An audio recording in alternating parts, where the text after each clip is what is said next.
Hey y'all, this week's episode of The Read is brought to you by Squarespace. You can turn your great idea into a reality with Squarespace. They have made it easier than ever to get started with your passion project. That is, no matter what you're trying to do, showcasing your work, selling products and services of any kind. They've got gorgeous templates and the ability to customize just about anything. You can do it all by yourself, but if you get stuck, Squarespace has 24/7 award-winning customer support right there to email you and help out. So head to squarespace.com/read to start your free trial. And when you're ready to launch your website, use offer code READ to save 10% off your first purchase of a website or domain. Let them know we sent you. Let's move on. Hey guys, this episode of The Read is also being brought to you by Royal Oils. One of the most desired hair goals for us is to grow healthy hair. But in order to grow healthy hair, you have to start with a healthy scalp, friend. The Royal Oils collection by Head & Shoulders works to promote a healthier scalp and healthier hair in just 3 weeks. Royal Oils makes it easy to keep the scalp moisturized and healthy. Okay, and I love me some Royal Oils, and we've teamed up with them for some special content later in the show. So stick around later in the episode to hear some tips from celebrity hairstylist and natural hair care expert Kaya Wright. You can keep your hair looking great even while you're at home, because we know you're going to be on IG anyway. And with that, let's start the show.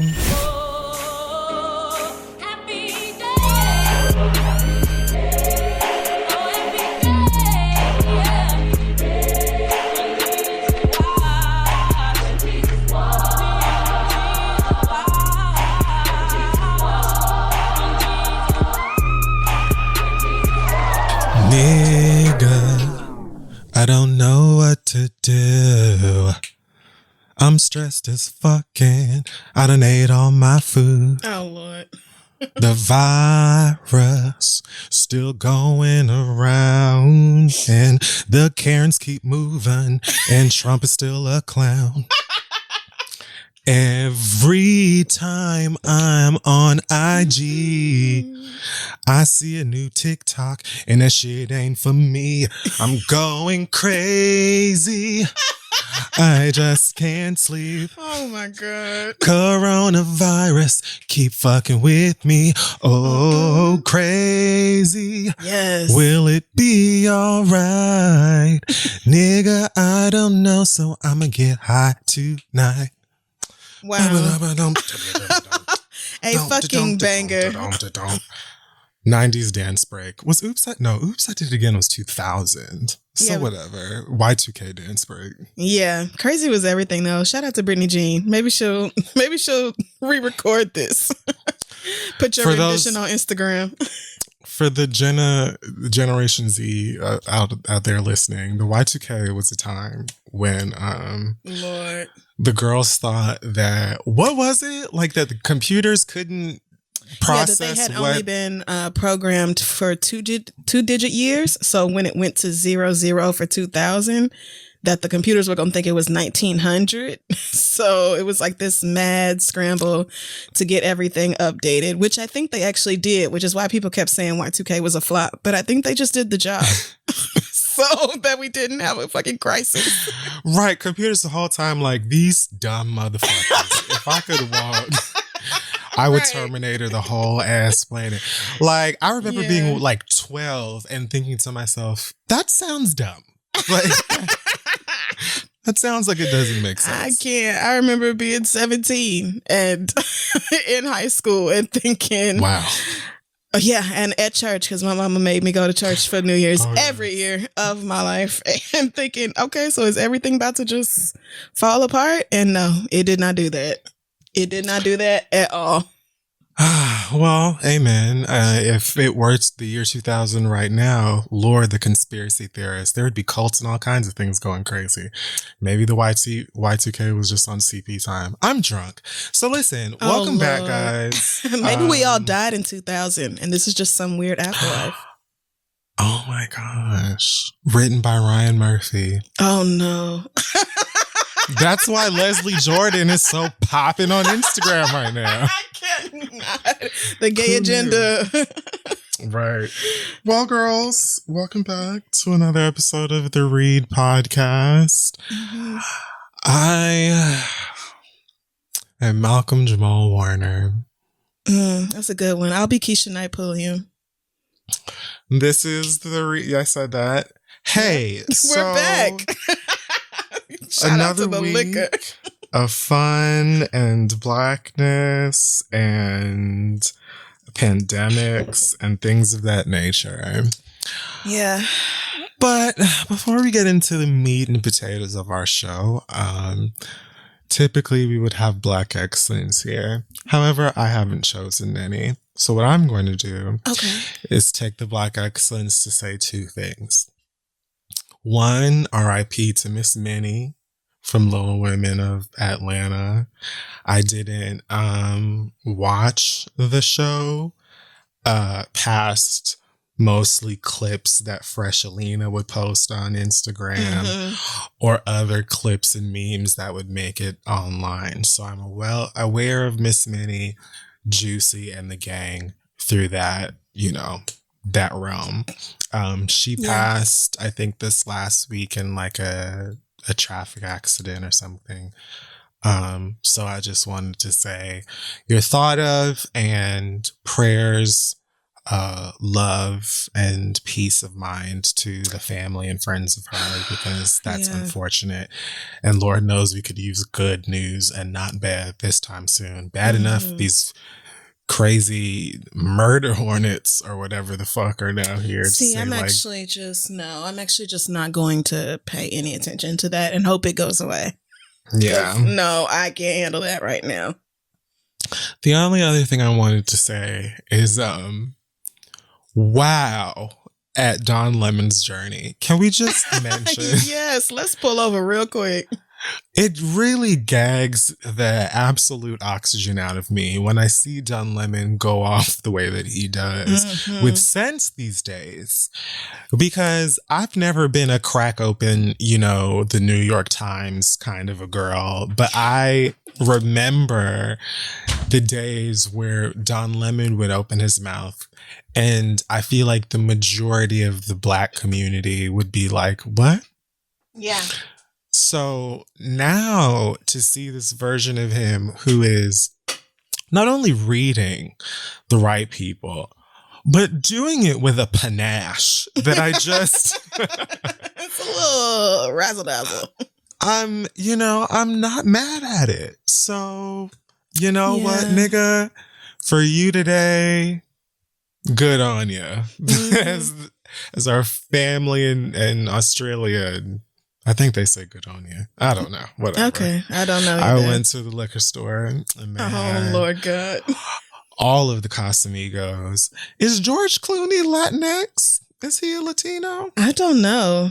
It feels like a co-opted name, but it's a great tequila. You're thinking of that other white man who's also Latino, Estevez, Martin Sheen. Oh no, I'm thinking of George Clooney. I just want to know why George Clooney named his tequila Casamigos. Well, they developed it down in Mexico, so I don't know if he has Mexican connections or what, but that Casamigos be hidden up. And this is coming out on Cinco de Mayo, so niggas is gonna be drinking tequila anyway. Wow, alignment. So girls, not this red cup. I'm accidentally celebratory today. No, Jesus. Happy holidays, hopefully at home. Oh Lord, yeah. And that's for you. Well, remember Don Lemon switched up after Ferguson. He went to Ferguson and realized that white people had been selling him a lot for a long time. And he's been, on his way back to blackness ever since. So good for him. Yeah, I'm happy to see it. He's come a long way, because I know I used to cuss him out. I know I did. I don't even remember for what, but I know I did. Oh, yeah. I'm sure that, because we started this shit in 2013. I'm sure within that span of time, he's gotten a couple of bullets from this podcast. Oh, yeah. Almost certainly. But, we calls them as we sees them. We do. And right now, I'm not particularly mad. So congratulations to you, I think, for that. Keep telling the truth. This week, I'm not going to be doing any deep diving into hot tops, because besides a song that we can talk about, I don't care. So I thought that we would do a mailbag again. and, go through some of the letters, emotions, conversations that our lovely listeners would like to have. But before we do that, I felt it, mandatory to discuss the gift that Blue Ivy Carter set upon us last week in the form of a remix to Megan the Thoroughbred Stallion's song Savage. I saw some fan page or something tweet something about a Savage remix featuring Beyonce a couple days before it came out. And I wasn't sure if this is one of those things where maybe you have a cousin who's dating someone who works the lights at the, at Beyonce show. I wasn't sure if it was maybe this is some truth or if it's just an internet thing. So I, minded my business. And I woke up whatever day it came out and there it was, Star Spangled, right on my timeline, and I went and did my, required purchasing. I feel we still don't give Blue Ivy enough credit for what she does, because she led the Queen of Rap to a song that was just begging for an additional Houston touch in the form of Beyonce. And I figured that, she probably hit Megan first in the morning and was like, hey girl, so look, this is what's on my mind. Go ahead and send me the stems of the song before I change my damn mind. I've got WeTransfer, Dropbox, whatever it is you want to do. Now's the time. It's now or never. Send it over. And then she probably went and woke up her mother probably at a good 5 o'clock in the morning and said something to the effect of girl, Beyonce, I know that this whole stay-at-home thing is required, and I know why. I've been educating the children. I don't know if you saw the video. So I understand that. However, work ethic is still work ethic. And there's, I built that studio on our property for a reason. So I'm going to need you to get up and get to work. Okay. So the girls are calling for a collaboration with you and that child Megan. And so I've already done what needs to be done. Make sure that you go ahead and you lay the verse down. I'm not asking you any further questions and you're not getting any further answers. Get to the bathroom. Brush them damn teeth, splash some life onto that face, and get into the studio and do what you need to do. And I need you to be out promptly by noon. Oh my because God. The twins are recording their album at 12:30. I've got a clock. Beyonce, let's do this. Hurry Stick up. to it. And so I really want to give Blue the credit that she so deserves for keeping the girls on, their toes and on the inspirational tip that they really should be on, because it continues to inspire the likes of people like me. And the song is just magic. It's so good. This the remix was absolutely everything I could have possibly needed. I am so grateful to Blue Ivy for her creative direction. I'm sure she was in there getting them harmonies together, tightening up them ad libs, making sure Beyonce's flow was where it needed to be. Which, side note, my bitch was already rapping, but Beyonce has noticeably gotten better. So I don't know what the fuck the rest of y'all are finna do. Cause goddamn, she went in. When I tell you, Blue Ivy said, now when I said remix, I meant a proper remixing of the song Beyonce. We're not throwing a verse in there that's lazy.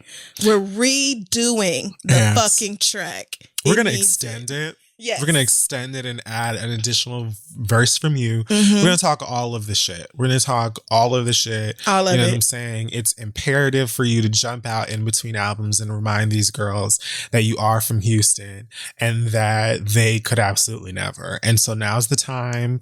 Everyone could use a spot of positivity. Megan is ready. So do it for that town y'all from. And be quick about it. Hurry it up. Chop, chop, Beyonce. I told the Apple girls it'll be live within, sometime in the evening. So I need you to do this now. Get up. Oh yeah, she emailed Ebro and all them like Megan will be available Tuesday at 9 a.m. for press, so feel free. But you know, that little girl, she's getting things done over there. I just thank God Beyonce finally got a manager who could do something with her, because you know she was, Lord only knows where Beyonce would be without Blue Ivy right now. So we speak your name, little girl. Would we have gotten any of like the past any of it 6, 7, 8 years of Beyonce? Probably not. So I mean, because Blue Ivy was creative director at Roseland. Like, I don't know if you like. Right. I don't know if y'all remember that. Like, she was running the whole show. Mama was there for what was that hotel in Atlantic City called? Revel. She was the muse for Revel. Revel. I mean, there you go. She was only a few weeks old at Revel. So none of this is surprising. Mm-mm. The shit that she talks is just infectious. Well, that's not a great word for the time. But and I love the fact that like this is something that Megan was dying for and probably thought like, girl, who even knows if something like this could happen? I had been sitting back for a while, probably around the Fever days or a bit before, where I was just like, eventually this girl is going to get to the point where Beyonce is just going to have to understand that we need it. You know what I mean? Like two hotties out of Houston, it just wouldn't make sense to do anything else. Mm-hmm. So, you know, I also love that Blue absolutely chose the song that we all admitted we were done listening to and said, let me prove to you that anything that comes out of this household is life and reinvigorating. So, you'll be tired of things when I damn well say so. And when I 1 minute before tell you you're tired.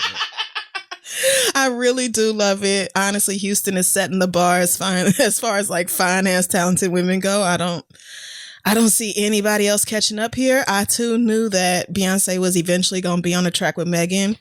I just didn't expect it this soon. Yeah, maybe into not. her career, because like Megan is still pretty new to mainstream success, so I wasn't expecting it this early. But I did suspect something when I saw that picture of the three of them on New Year's. I said, "Oh, Blue been working." Oh yes. So yeah. What an amazing A&R. Truly, the rest of y'all need a Blue Ivy on your team. Yeah, seriously. You need somebody like a Blue Ivy to really cover all of your bases. Mm-hmm. I love it. The fact that she said, if you don't jump to put jeans on, you don't feel my pain, really made me feel, for the first time, genuinely connected to Beyonce. Because I myself have leapt around into a pair of jeans before. So I feel interconnected with the woman I stan. And the song altogether was quite, I feel like magnacious is not a word. I'm going to look it up. If it's not, it should be. Because I feel like I know what you mean by that. It isn't.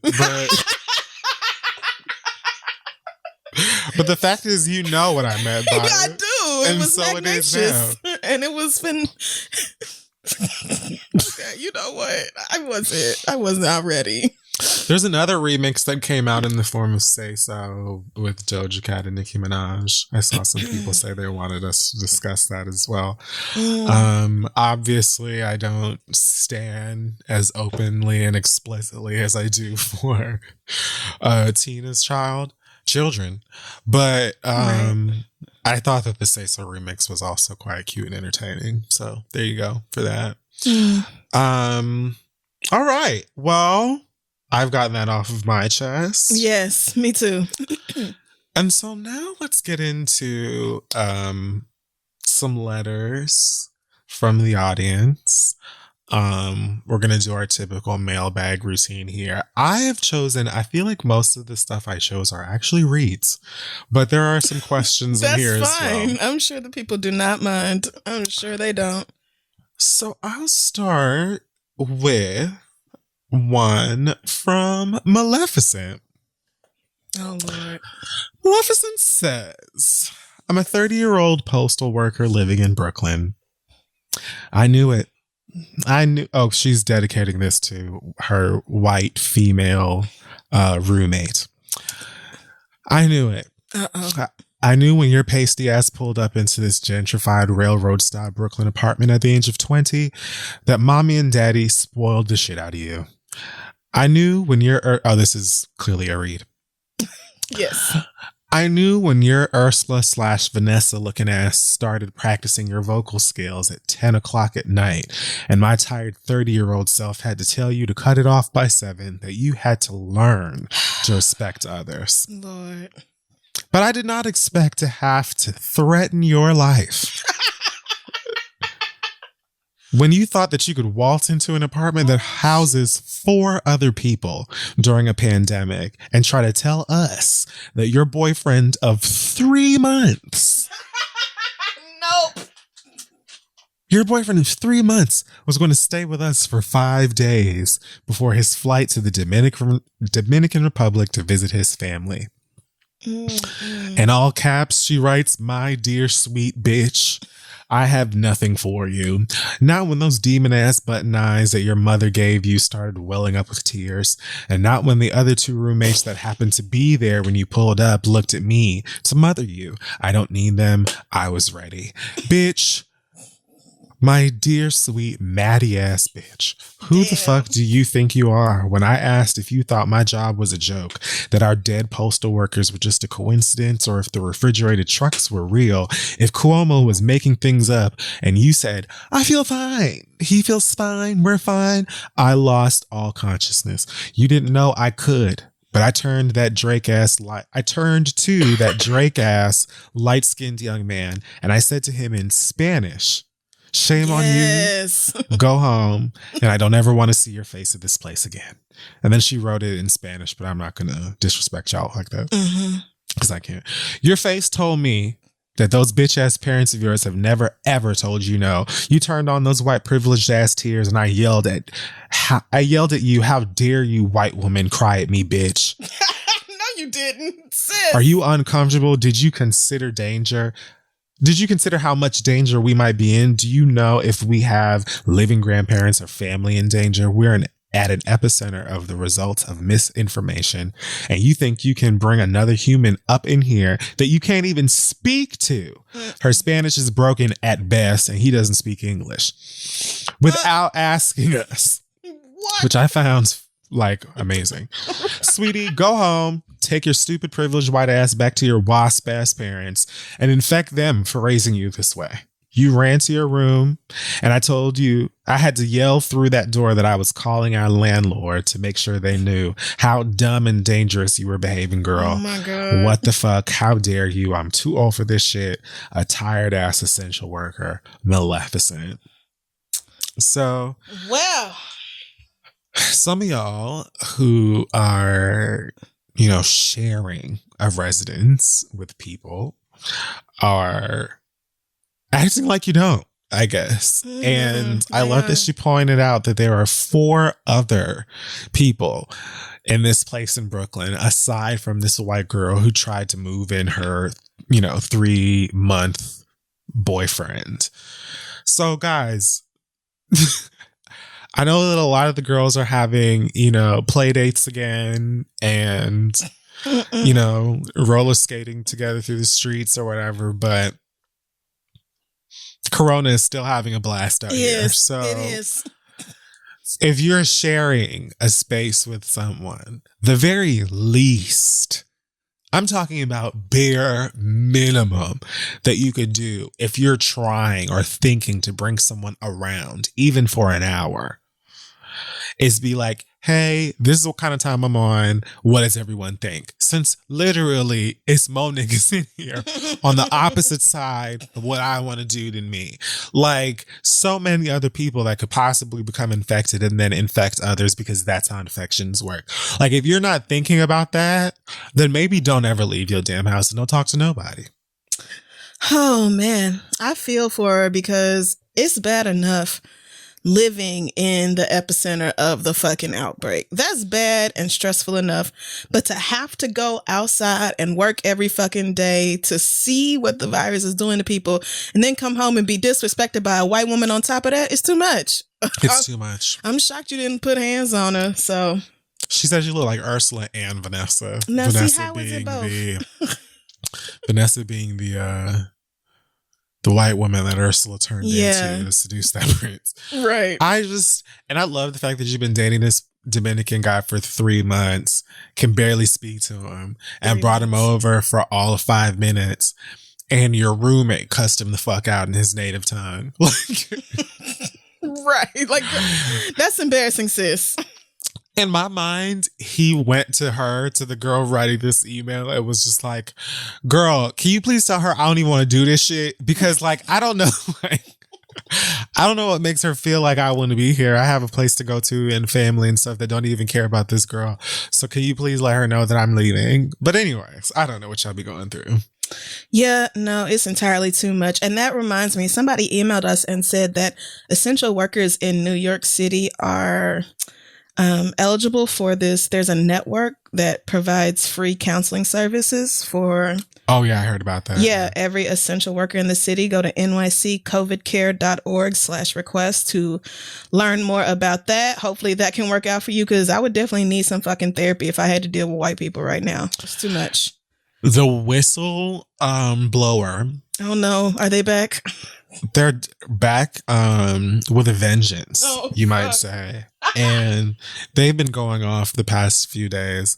And I said something about it on Twitter, and a bunch of people who, wear scrubs, folks in the healthcare industry, were like, you know what? To be honest with you, I'm tired of listening to that shit my goddamn self.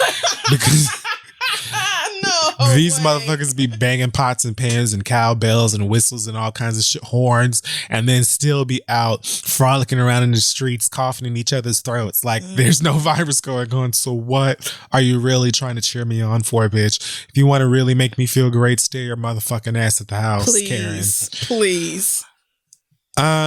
Okay. Well, alrighty. Thank you, ma'am, for that.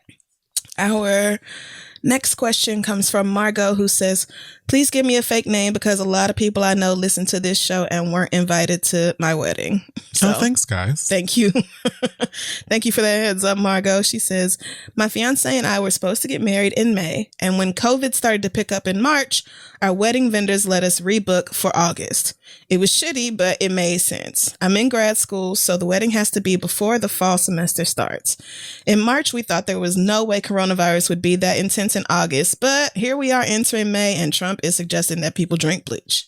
With his dumb ass. Oh, Lord. Now I'm concerned that even August is too soon for a 150-person wedding in the DC area. A lot of people would be traveling from New York and California, and many have already said they're hesitant to travel. So I'm wondering if we should postpone the wedding again until next summer. The issue here is money. Everything we signed with our wedding vendors said our deposits were non-refundable and non-transferable. Yep, that's how it goes. No, okay. So it was a huge deal that everyone was so okay with us moving dates this first time. But the second time around, our venue is not okay with moving the wedding to 2021 because the shelter-in-place orders will likely be over by August.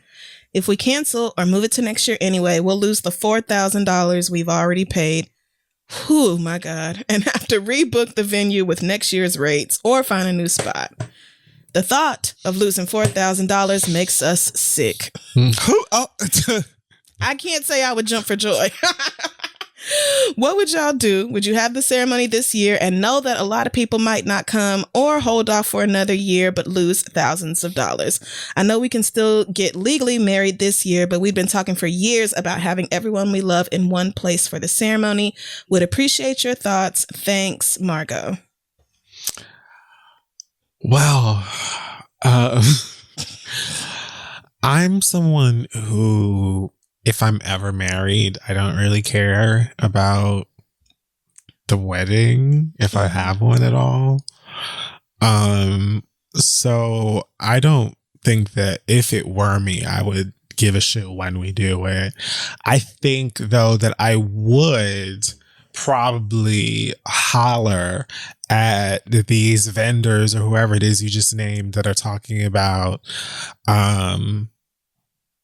not allowing you to push it back to whenever, because girl, like, it's not like hurricane season or like this is some shit that nobody really understands, you know? Yep. The literal professionals are still working on understanding it. So I just think that it's wildly and ridiculously unfair. And really, it's just companies trying to, you know, save their own coins in the midst of what is an economic disaster. Yeah. Rather than just being like, you know what, it makes total sense that you probably don't want to have a wedding in fucking August because who knows what the fuck November is going to look like. So I definitely would be taking them to the edge of argument with pushing it back, because I just think that it's the smartest and safest thing to do if you can, you know what I mean? Like, and especially as something as you know, special as a wedding, I guess. Yeah. You would want it to be something where you can be comfortable, like at least, you know, like if the doves don't arrive on time, my nigga, if you don't have like your specially bedazzled broom to jump over, like if you can at least be comfortable, then I feel like that's, you know, the best. That's, you know, what more could you ask for? But the girls may not be comfortable at your wedding in August because who knows what the fuck is going on. I can tell you just by simple math and basic observation that it's likely not going to be something where everybody's going to be, you know, slow dancing cheek to cheek. So, right. That sounds unlikely. You know, I don't know. I think I would, if $4,000 is something, is like, I understand it's a harsh bullet, but if it's a harsh bullet that you can bite, I think I would. A, because I want for everyone that I want at my wedding to be there. And B, because I want to be comfortable at my fucking wedding. Mm-hmm. And even though it's my wedding, I would be losing it worried that all of my guests are like panicking or don't want to come, or my grandma ain't coming because blah, blah, blah, whatever. So it's up to you, but I honestly think that you're probably better off pushing it and taking these motherfuckers to task if you can, because I do think it's wildly ridiculous to be like, nah, girl, you know, the street's gonna be open in August. The streets are open now in plenty of places, and they damn well should not be. So What are you talking about? Excellent point. Plus, I mean, I don't know. Anytime you put wedding next to something, the price goes way up, and they do not be playing about them deposits and all that shit. I think you have to ask yourself, what matters the most? Is it getting married, or is it having the ceremony? Because I know, like, she mentioned at the top of the letter that, you know, $4,000 is a lot, but it did not, you know, break the bank for them. So it's not like, you know, devastating, but obviously still a lot of money. So I think you have to decide, like, if having all of y'all's loved ones together in one place to celebrate your union is what matters most to y'all, then you are almost certainly gonna have to push this wedding back. But I would not cancel it with the venue just yet. I would wait until closer to August and see what things are looking like as far as shelter in place and laws in different cities and states, because it may be a situation where, you know, you have to get your money back and the government has to help out these small businesses and vendors who are losing out on so much. So yeah, because like you said, even if the shelter in place is over by August, a whole lot of people are not going to come just because it won't be safe. Right. Like, and they just don't have any faith that this government is actually going to take care of them if something happens. So, because I mean, looking at the situation as it is right now, so many people are like, yeah, the girls' streets are open and we're doing this shit anyway. And it's really, it all boils back down to money. So like, and so many people are just desperate to go back to brunch or whatever the fuck, you know, Lowe's, wherever it is these white people want to be at.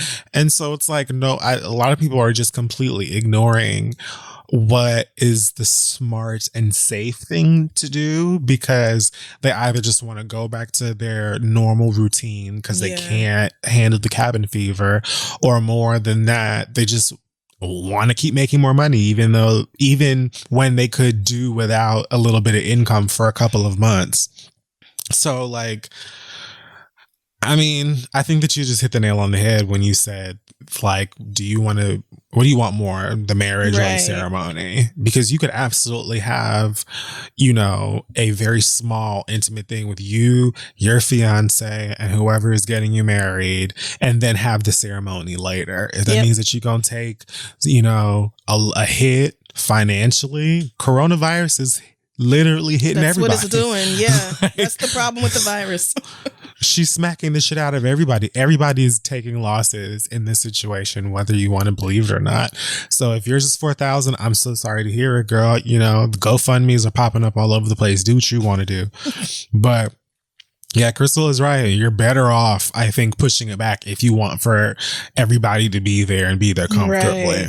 Because August is not that far away. And you definitely don't want, like, your fiance's grandma or whatever getting sick at the wedding because... Imagine. Like, that would just be the worst case scenario, that half your family all of a sudden gets the fucking virus because they all came to your wedding. So if it were me, I would just go ahead and get married now, like legally married, and then go ahead and divert my attention towards planning the ceremony to next year. I would not even be anticipating being able to have a ceremony this year, especially in DC.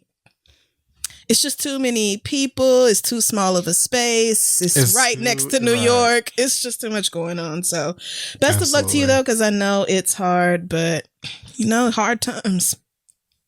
Right. Okay. That's it. Is it my turn? It is. Okay.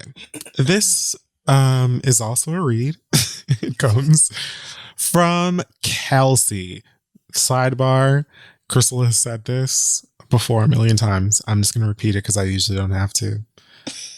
If you put your real name in the letter, and there's nothing that says give me a fake name, I'm assuming you want us to say it.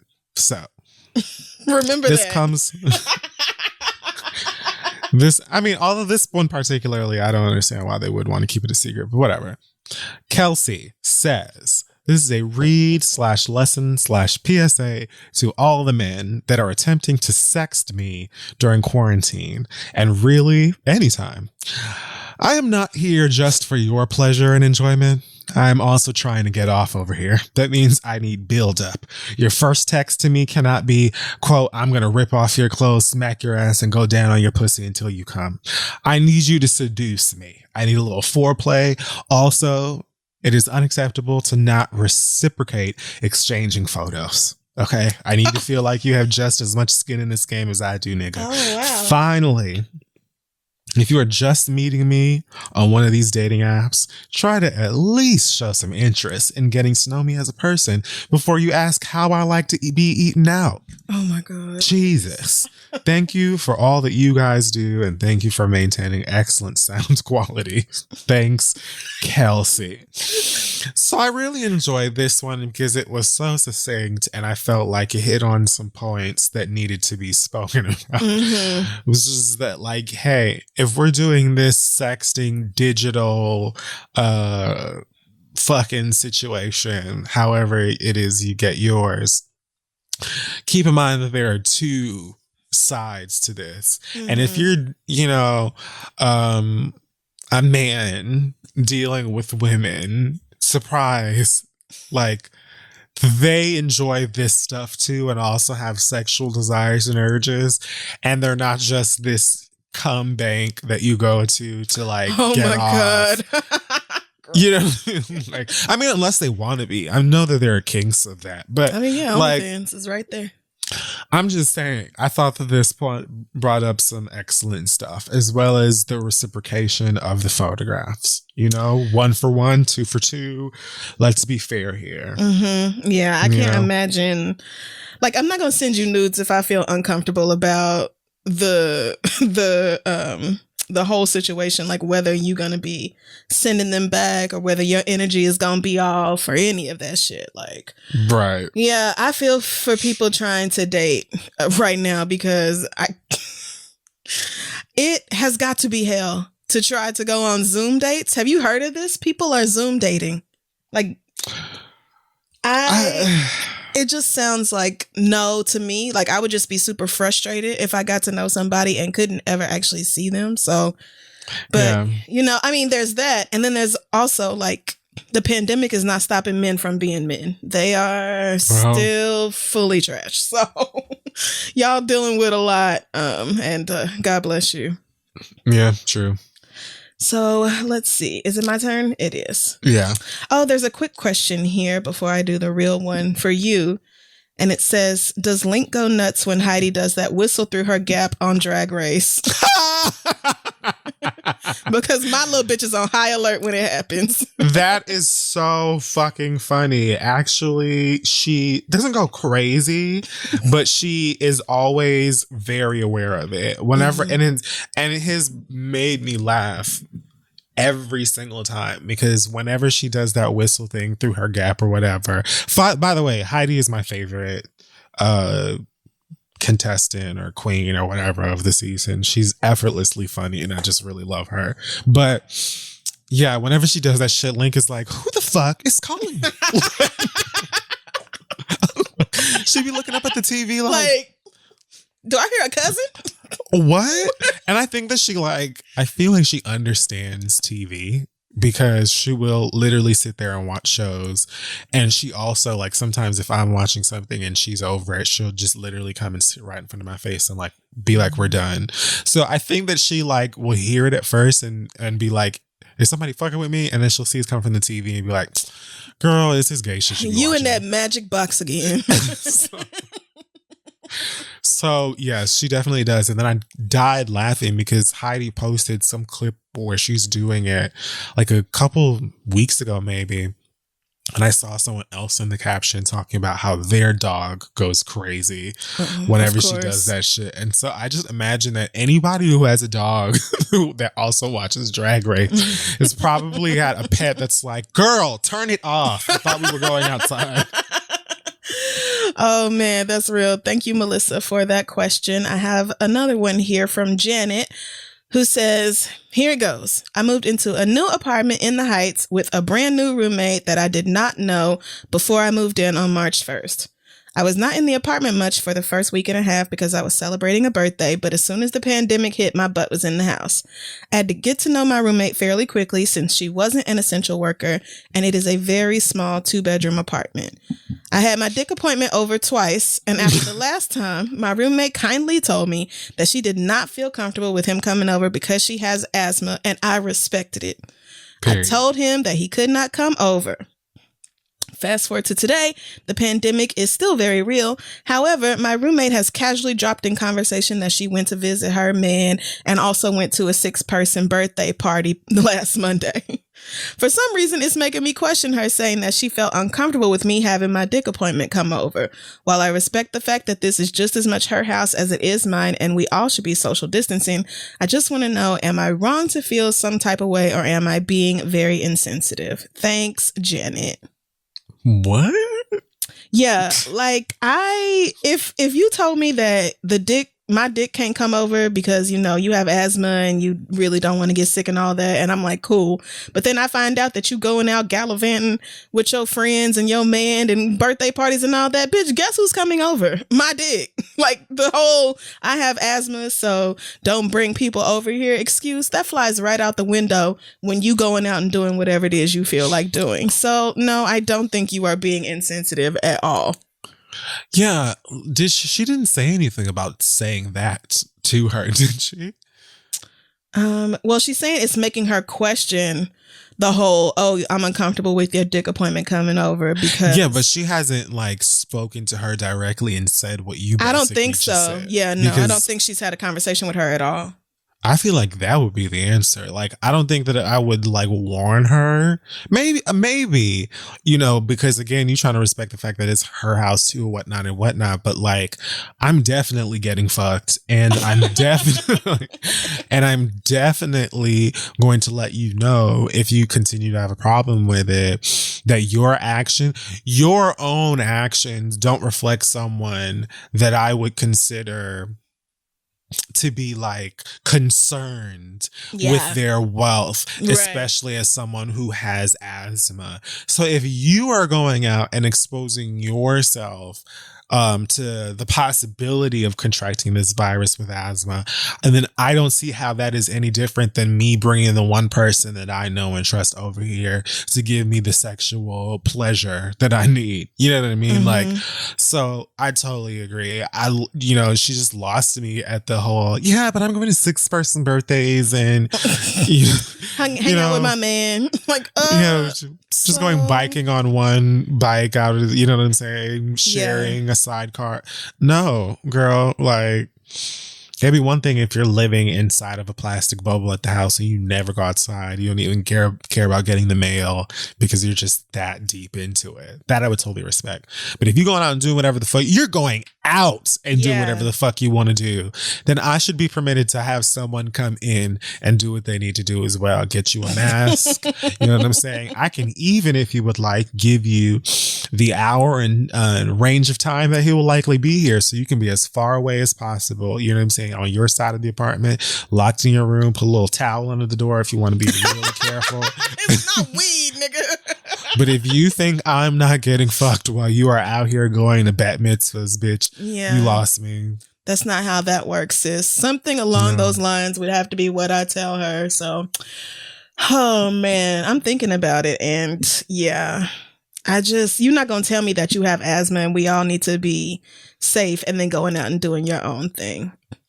Because low-key, I feel like you're not getting fucked and you're just maybe upset mad about it, maybe? I am. I don't know. Yeah. Because, right. But for the record, I don't think you should be having your dick appointment come over. I also don't think she should be going to birthday parties and visiting people either. Like, oh, yeah. I mean, both of y'all should just not be doing this. But if y'all gonna say fuck social distancing, then both of y'all can say fuck it. Although, again, bad idea. But let me tell you something. The other day, I swear to God, my wine opener was hollering at me. So, like, I too understand. I was like, you better stop. Like, so I understand that everybody has their urges. But yes, I agree. Yeah. If you can all just sit your asses down and wait a bit longer, that would be for the best. But for damn sure, like, if you're going out and getting yours, girl, then I'm going to stay in. Right. Don't try to stop me from getting mine. I mean, yeah. Yeah. I don't see what difference it is you're exposing the household to, so whatever. But yeah. Clearly your asthma ain't that big of a concern. Because everybody else with asthma is at the fucking house. Right at the house. So, not even letting nobody in. Yeah. So I will do one more and then we can go to a break. Okay. This one comes from Manny. It is also a read. You are loving the reads today. It says, Governor Kemp, I really suspect you are your own cousin. Damn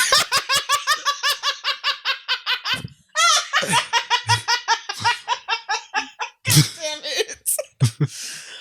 Woo, shit. Brian Kemp is the governor of Georgia. Yeah, I wasn't ready for that. Oh my God. Manny says, you've killed us, you gargoyle-faced bitch. We're all gonna die. You and your jowls were just on national television talking about your team was just notified about asymptomatic people still passing along the virus with the fucking CDC in Atlanta. Right there in Atlanta. It's right there. The girls are up the street, bitch. It says that in the email. Now, a week and some change later, you're forcing the state to open before the end of the month. We are doomed. The honorable and sickening Keisha Lance Bottoms has been really carrying Atlanta through the best she can, despite your efforts. You rye bread-faced bitch. But now she can't do much but advise us since this opening supersedes any lockdowns in cities made by their mayors. As much as I want to be like, yay, natural selection, work your magic, sis, kill the girls. Oh my God. Jesus. The part of the workforce that this will affect the most is going to be Black and poor people, especially in places with lack of access to necessary testing equipment. This will also force so many Black people to choose between paying the bills and potentially dying. So fuck you, Kemp, you porch slug lipped ass bitch. A curse upon you and your whole lineage. I'm staying the fuck home still because thankfully I can. I urge everyone else in ATL to listen to our mayor and do the same if possible. These crackers are trying to kill us. Thank you for letting me get that out. Love y'all. Haven't missed an episode since the start, Manny. Well, thank you for that, Manny. I greatly appreciate it. Like I said, just a taste. Thank you for these words. Yes. The girls are doing this because money and whiteness and pressure from whiteness and money to be like, I don't give a fuck about these motherfuckers and, you know, their piss poor living conditions. Yeah, I want more money, you know? Woo, and most of those people have the access and the means to, if they are infected, get the absolute fucking best care and most comfortable version of that care possible. Meanwhile, like Manny just stated, a lot of the girls that are going to be affected by it will be lucky if they can get tested. So exactly. Fully agree. Kemp heard, 80% colored people? 80% of the patients are colored? Open this bitch the fuck back up. Do it now, nigga. Usher, we're going out. Oh, Georgia. No. Yeah. Oh man, I feel for Georgia because Brian Kemp stole that fucking election. Stacey Abrams should be your governor, and I can only imagine Stacey and Keisha working hand in hand. Like, we are going to save the black population of Georgia. We are going to do it, and instead, this evil ass white man is about to send y'all right back out there to the fucking wolves. Yes. You just really like hit the nail on the head because Stacey Abrams literally has been on standby doing the absolute best that she can because she actually gives a fuck about the people. Right. Meanwhile, white is still white and like not giving a single percentage of a fuck, especially when it comes to people of color. So yeah, you're not going to save the economy by opening everything back up. You're just going to have everything open back up for however short of a time, and then even more people are going to get sick, and you're going to have to close it all down again. So like, numbers have been jumping up this past week, I've heard, from the amount of people and states that are just like, yeah, girls go out and have parties in the park together. Georgia reported 1,000 new cases in one fucking day. 1,000 cases. And the same day I saw that story, I saw a video posted by some gays who had been partying in fucking Piedmont. I mean, niggas twerking all over each other and shit. I'm like, are you... No one gave you the go ahead. Do y'all understand that it is still not, just because it's nice outside does not mean it's okay to go outside. Please do not make these white people's job even easier. Stay home. And on that, like, I don't care about saving this for the end because who gives? I just want to say, for New York and all of the other places where the police have been going out, I guess, to allegedly encourage people to do the right thing by staying the fuck at home.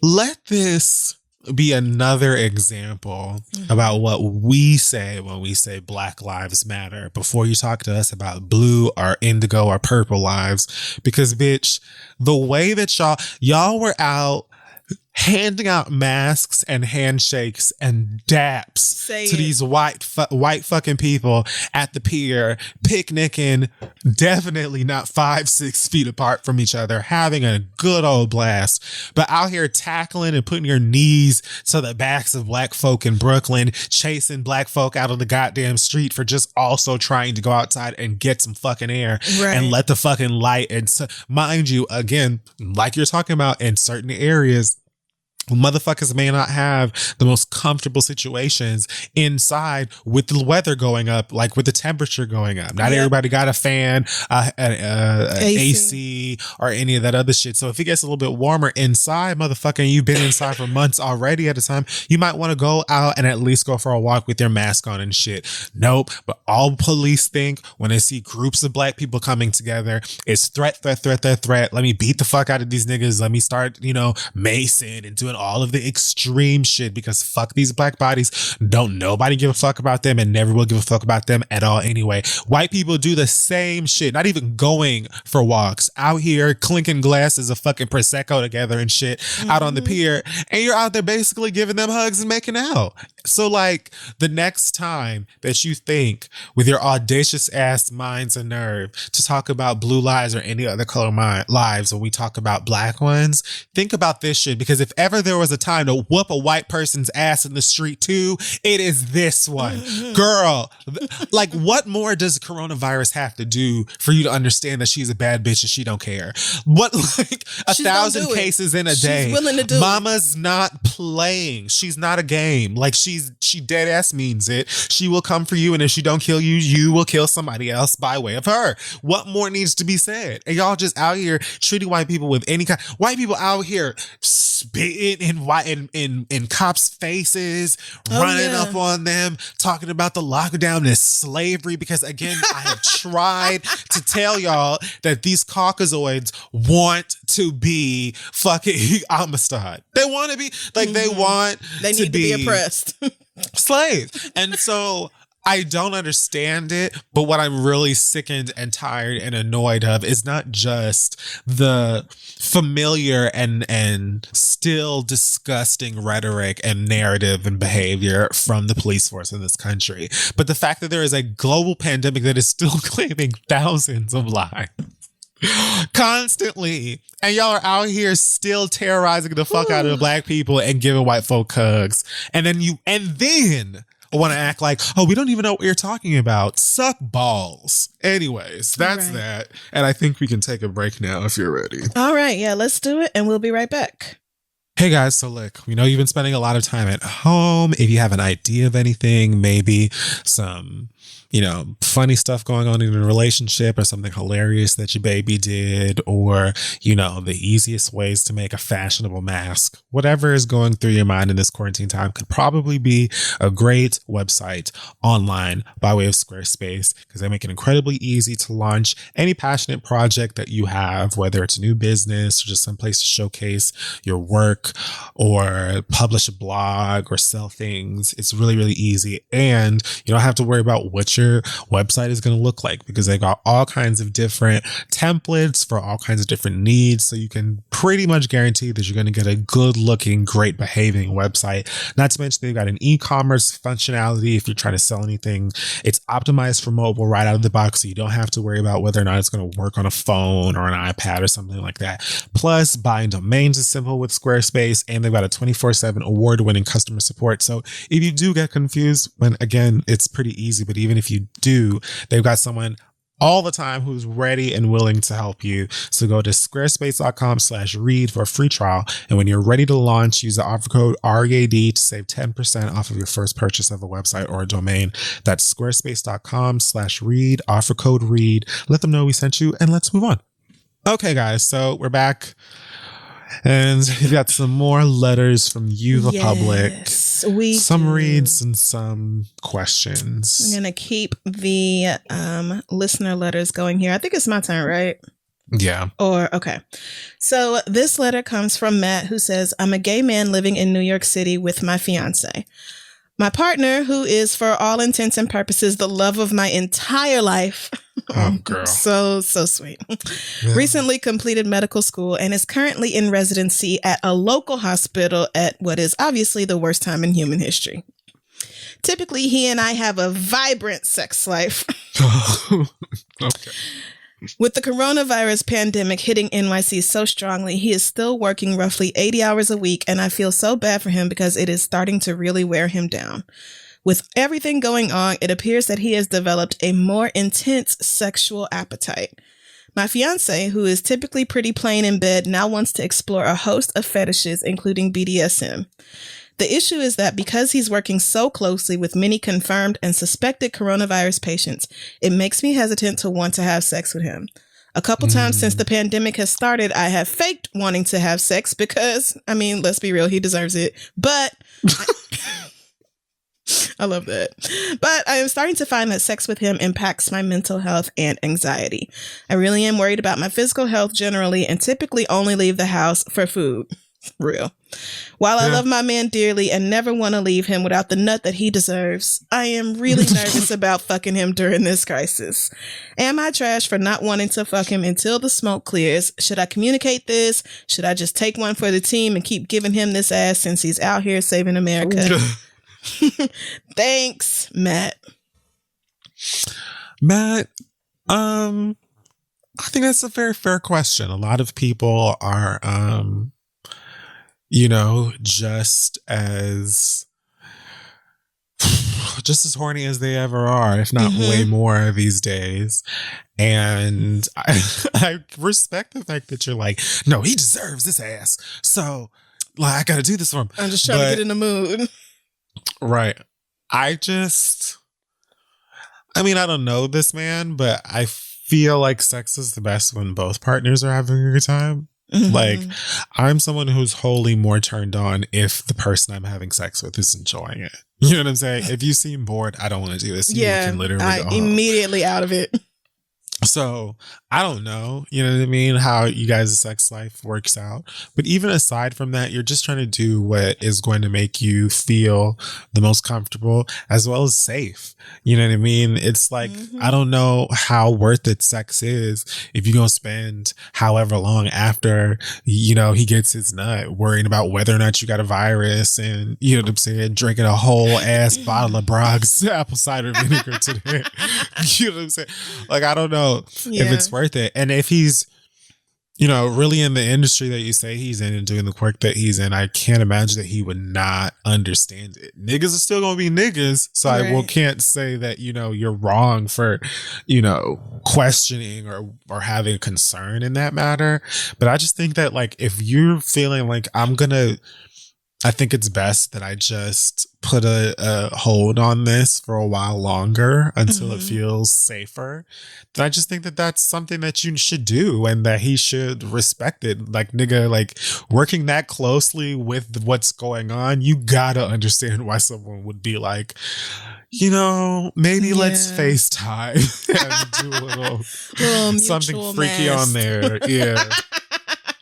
Yeah, something like that. I too understand the anxiety around it. I think it would be helpful, Matt, if you kind of reminded yourself that the doctors and nurses, the healthcare professionals in the city, they are, I don't even know how to describe it other than strapped up, but when I don't know if you've seen footage of them at work, but it's like the whole fucking the COVID floors. First of all the COVID patients are on one floor. They're in one area. And that floor is like wrapped in plastic. Everybody has on like head to toe, protective gear and them fucking bags, and they got them fucking shields on their face and all that. So although I understand the concern here, I think if you can get past the fear, then maybe y'all could just fuck in masks and maybe that would feel better for you. Like, I have friends who are still having sex and not even with their fiance who lives at home, but like have niggas coming over for sex. And they just skip the kissing and they put a mask on and they get to work. So maybe something like that could work for y'all just to alleviate your fears a little bit. But he is, it is a scary time for sure. But he is probably okay. And even if y'all not having sex, if y'all are in the same house, if he gets sick, you're going to get sick. So there is that as so well. True. That's like, so he's true. Still in the house. So you're right. I didn't even think about that part. That's so true. Yeah, I would try to put masks on it and, do it in the butt that way. Yeah, I think that I agree. Like, if I definitely am living with the nigga anyway, I would, and I'm not judging you. Like, if I had a nigga that I really trusted or whatever, like, I might risk, I don't have a sexual partner, but I might risk and be like, look, I'm dying. Come over here. I've got a mask for you. I've got a mask for me, and we can just do what needs to be done down there, and right, save just making take out turns with that. So I'm not judging anybody that's doing what they gotta do, but I don't think there's anything wrong with being like, you know what, I'm gonna sit my motherfucking ass down and wait. But you're totally right. Like, if he's at home with you anyway, then if he did bring it into the house, the odds of you catching it outside of sex are, I would Still think, super just high. as So I would definitely still be fucking in that. Yeah, talking regard. to a therapist about your anxiety around it might help. They can probably help you, get to the root of it. Although I think the root is right there. You ain't even really got to dig that deep. But a therapist might be able to alleviate some of your anxiety around it. But I think masks are the way to go here. If that's gonna make you feel better. And you also brought up like a great point in that, like, I don't know what's going on with all of the healthcare workers, doctors, nurses, and things like that. And I'm sure that like different places have different resources or whatever, but like, I'm sure that most of them are at least going through the best way to stay healthy even there. Yes. Because they need them there. You know what I mean? So like, whether it is putting them in a full hazmat suit or just, giving them dial gloves, I don't know like what needs to be done. But I would totally understand being super nervous just because you're working where you're working. But at the same time, I think that it is probably still fair to also take solace in the fact that like, if anyone is going to go to extreme lengths to make sure that they're good, it's going to be someone who is working in a hospital or a doctor's office or whatever. Exactly. So, yeah. Good luck figuring that out. That's a tough one, but y'all be all right. Yeah, at least you have the option. He deserves ass for saving America. You right. He does. I don't even remember what dicks look like. I haven't seen one in a month of Sundays. So there you go. Never even heard of dick, actually. Who's that? What? Don't know her. So I'm up. This one comes from Angel. It is a question.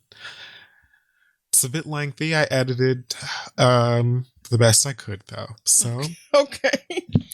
Angel says, "Hey, Crystal and Kid Fury, I'm a 30-year-old Kenyan woman living in Philly. Hey, Philly and Kenya. I hit it off platonically with another Kenyan girl while I was in grad school here in the States. We can call her Emma. Love her to death. We both happened to be in Nairobi for a couple weeks last summer, so we decided to hang out. She's absolutely gorgeous, smart, and kind, but she seems to not have the best of luck with guys. She's been in many relationships, some of them concurrently, hoping that something will come of them with no luck." Yes! I invited her out to a party being hosted by a guy who I once dated briefly. Let's call him Philip. For context, we ended up not working out because I wasn't looking for anything serious. He lives in Kenya, no plans of relocating back home anytime soon. I also came to find out that he's recklessly promiscuous, but he knows the cool spots around the city. So I decided to remain friends with him. We would speak every few weeks and check up with each other, nothing more. I take my homegirl Emma to a party he's throwing in Nairobi. I introduced them and we had fun, though she was rude to him a few times. She later joked that he wasn't her type because he was too short. I never even saw them speak to each other again for the rest of the evening. Fast forward to the fall.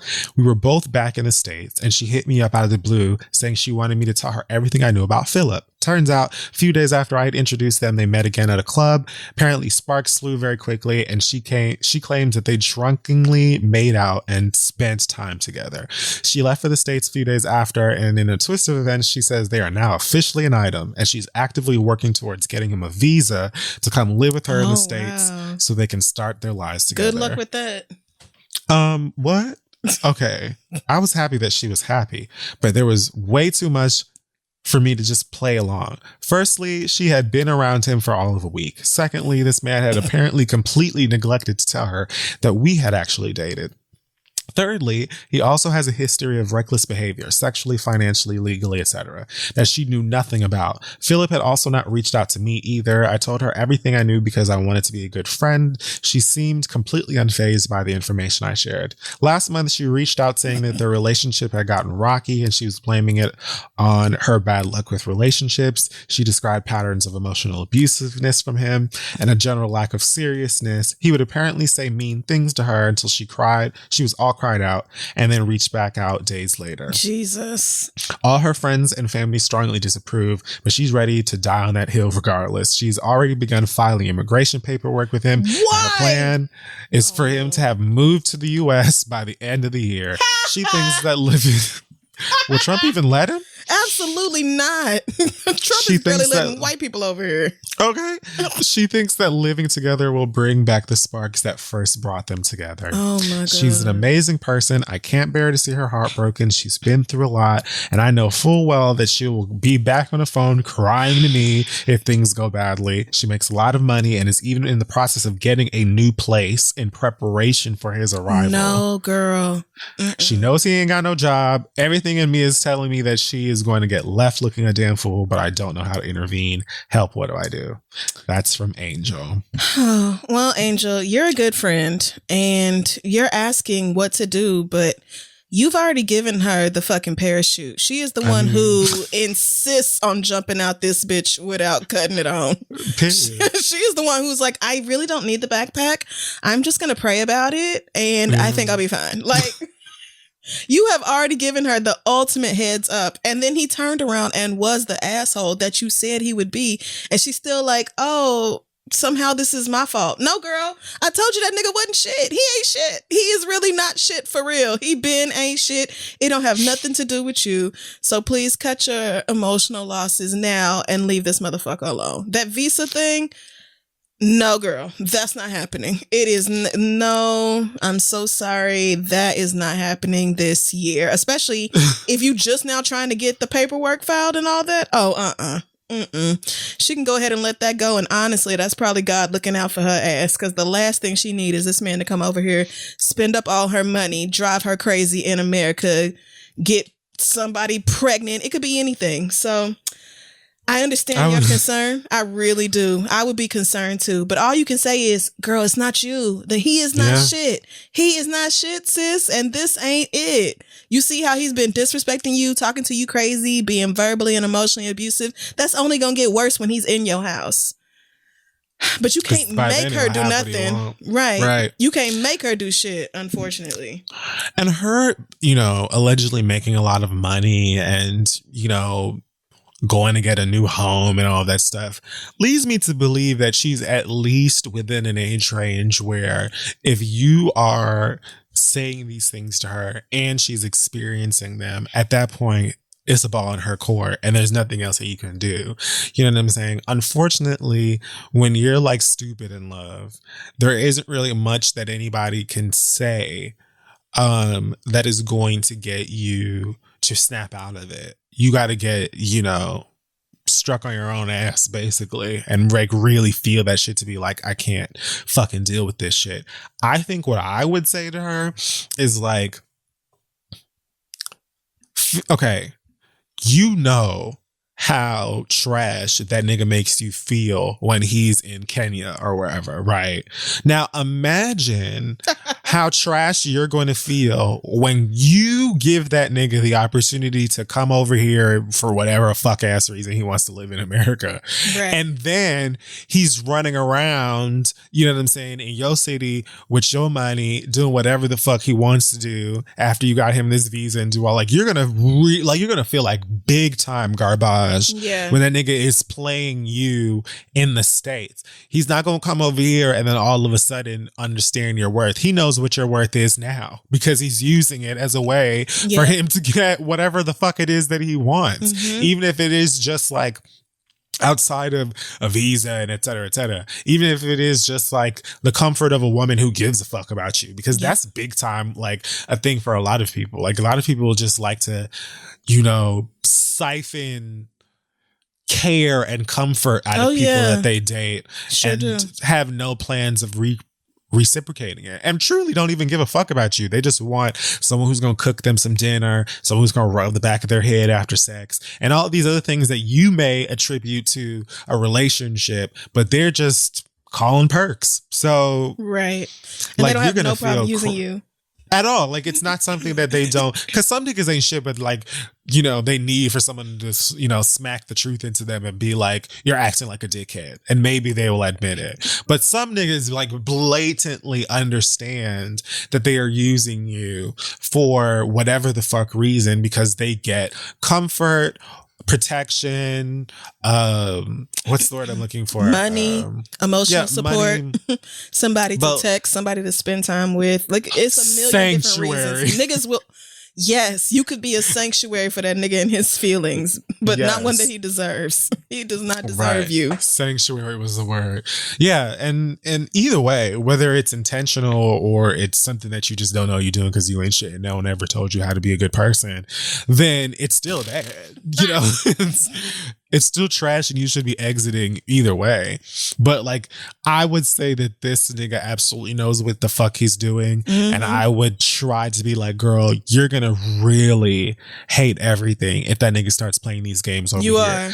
But past that, there ain't shit that you could do about this. It's not your fault. It's not like she does not yet know that he's a mess because she's called you to complain about it. Yeah. So what more are you supposed to do at this point? You didn't set her up for a scammer. You didn't say like she deal with him and know he ain't shit and she loves him and wants to bring him over here and start a life together anyway. At this point, it's none of your goddamn business. Yeah, slide her that Talkspace promo code because she clearly need to talk to somebody about why her self-esteem is in hell. Why she feels like this man and the treatment that he's giving her is what she deserves. Talking about maybe we'll get that old magic back, you know, once we in the same place again. Like, it was a week, sis. This mean, terrible nigga. 7-day magic. That mean nigga is the real nigga. You had like the resort, the vacation fuck buddy version of him. That awful person. That is who he really is. And you need to trust your friend when she's telling you that she used to fuck him. She know he ain't shit. You need to tell her to be like, I want you to Google 2 words. Terry McMillan. And I want I have a reading list for you, sis. Deep into that. It's true though, like so many people meet someone on vacation or whatever and you get that version of them be like, oh yes. Like, no, y'all are in a celebratory vibe. Yeah, you're with someone that, you know, on normal circumstances you probably would not see afterwards. You want to party and have a good time. That's not your regular Tuesday evening vibe. And so when these niggas start switching up on you, you be like, I don't know, I want that old magic back. Well, take your ass back to Sandals. On vacation, right? Like, you need to pick another island and go on vacation and pick another nigga to have this moment with. But yeah, you know, it is. If she's not gonna listen now, she's probably not. She didn't listen when you warned her before, so she might not listen again. She definitely needs somebody to help her work out why she feels so bad about herself, though, because she deserves better than that. All you can do is be a good friend. Listen, the best you can do is answer the phone when she calls. Because I would be rolling my fucking eyes like, here this bitch go again. Oh my God. I was going to say, maybe just write a poignant letter with all of the things that you would be saying to her when she does, when shit does hit the fan after he comes over here. Yeah. So that when she comes to you, when it's all over and this nigga is running out to, you know, whatever club, you just be like, I've already prepared an essay. Yep. And it's in your inbox. We don't even have to talk about this. Just read the letter I wrote to you. And we can just be there because I knew this was going to happen. So I just prepared the words for you because I knew you weren't going to be listening to me when you needed to. Right. So here they are now. I don't feel like wasting my breath. Quarantine's over and I'm going to go do me. So yeah, take a little look-see at that. Let me know if you have any further questions. But yeah, you've already done everything a friend can do. The rest is up to her. So yeah. All right. Next letter comes from Robin, who says, I am a Division I athlete at a big university. And ever since I've been home, my dad has been ignoring me and acting like I don't exist because I haven't been performing very well in my sport. And I declined his offer to help. This isn't the first time that this has happened, but being home is making awkward interaction inevitable.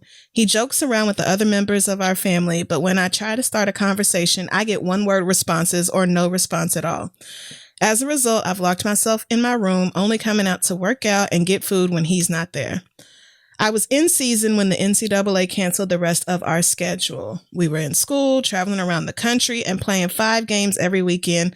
So I didn't really... 5 games? What the fuck sport do you play? Is it tennis? Is it baseball? Okay. I don't know what sport that is, but... Super Smash Brothers. Oh, you know what? Let me go. Anyway, let me finish this. Yes, we were playing 5 games a weekend, so I didn't really have time to give my dad's petty bullshit much attention. But now that I'm home, it's obvious and overwhelming. I'm tired of having to apologize for shit that I didn't do. He has made me hate the sport I play, and my anxiety every time I play goes through the roof. It hurts because I feel like his love is conditional based on how well I play.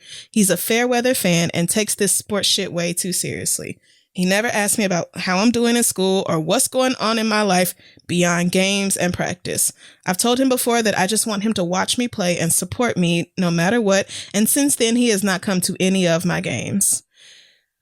Wow, that's the opposite, nigga. Mm-hmm. He makes me wish I never started playing at all. I'm a rising senior and ready to get the fuck right after graduation, but I know I will need financial support. How do I keep a respectful relationship with my father, given that I do need his money, but also knowing that I do not want or foresee our relationship getting any better? Thanks, Robin. Damn. When you don't even want y'all's relationship to get better, that's when shit is really bad. Yeah, that's when you know it's bad. When you're just like, you know what? I don't even actually don't even care. Right. Yeah. But that's a terrible environment to have to be in every day. Yeah, especially under these conditions where everybody's losing it anyway. Mm-hmm. Yeah. Would make things even harder. I don't know, man. I think that you've already got sort of the right idea in like keeping your distance. And like it's hard because when you get to like that point where you're just like, you know what? Fuck it. It's difficult to like even find the purpose of working on it or having a conversation about it or anything like that. And I don't think that there's anything wrong with just like being like, you know what, I'm going to do what is the best for me. And if that means that I have to acknowledge that you're sometimey and iffy and that you don't love me the way that a parent should unconditionally, then I just don't need no parts of you. I know that like weirdly enough, a lot of parents, especially parents of color, when they see that their child has taken that approach to their relationship, they get offended. And it's like, it's the most mind-blowing thing to me because it's like, I understand that a lot of people weren't given the tools or the resources to parent properly, meaning like with love and genuine support and like all of that stuff. But if you are not just making your kid feel like you give a fuck and you're going to support them regardless and that sort of shit, then when they're like, you know what? All right, I don't want no parts of you or this relationship. I can do without it. And we really don't even need to look at each other unless we both making our plate or something like that. Right. Damn. Then it becomes like this whole, oh, well, the respect needs to be blah, blah, blah, blah, blah. And I don't agree with that. I think that like you have to do what is best for your own sanity, especially in times like this, because believe it or not, people are like going to the edge. People who've never dealt with depression before, all kinds of shit. So nobody has time for that kind of thing. And as much as I'm for calling parents, especially dads, out on this shit, like if it's over with, and it's over with. You know what I mean? Like if you're past that point, especially because there are older generations that feel like they don't have to do any work internally or in the way that they communicate and stuff like that, it don't make no motherfucking sense at that point to keep burdening yourself with it or whatever. It's just like, okay, I don't have that relationship with you. It is what it is. We don't need to, but I'm not going to be here like when you feel like being supportive of me based on some shit that I did in a game or whatever the fuck. Like that's not what dadding is.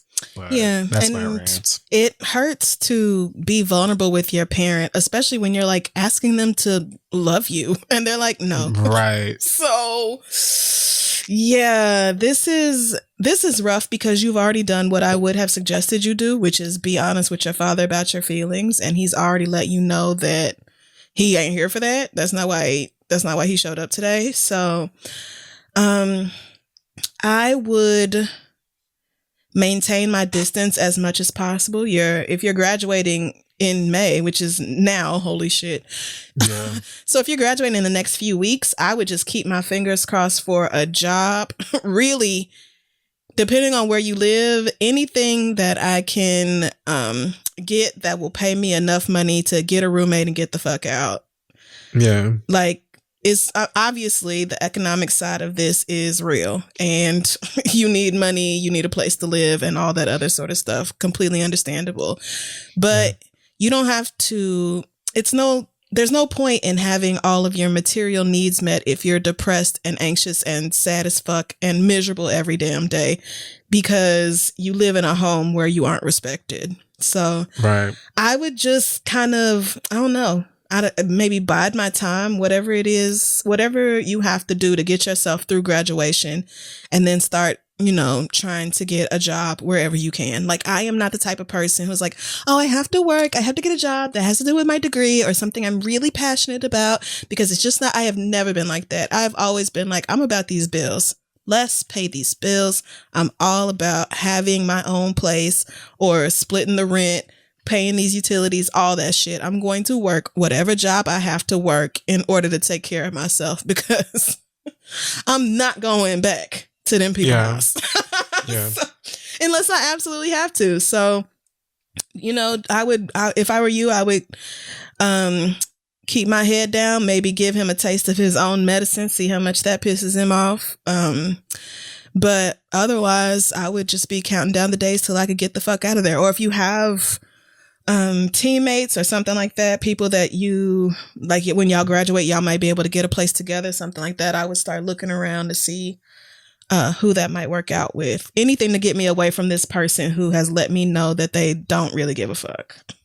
Yeah, I agree.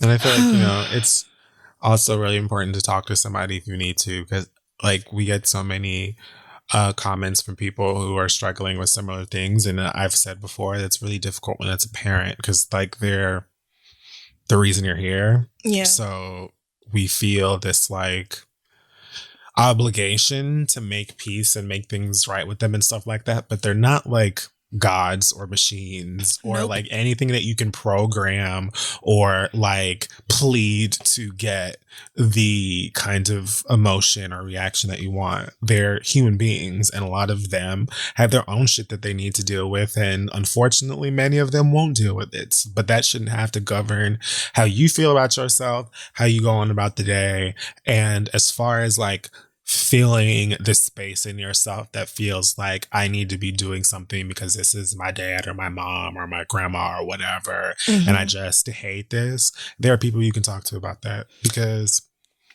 it's a person. You know what I mean? Like they're a person, and you can't just get them to, behave the way that you want to. And then when it's a parent, you shouldn't fucking have to.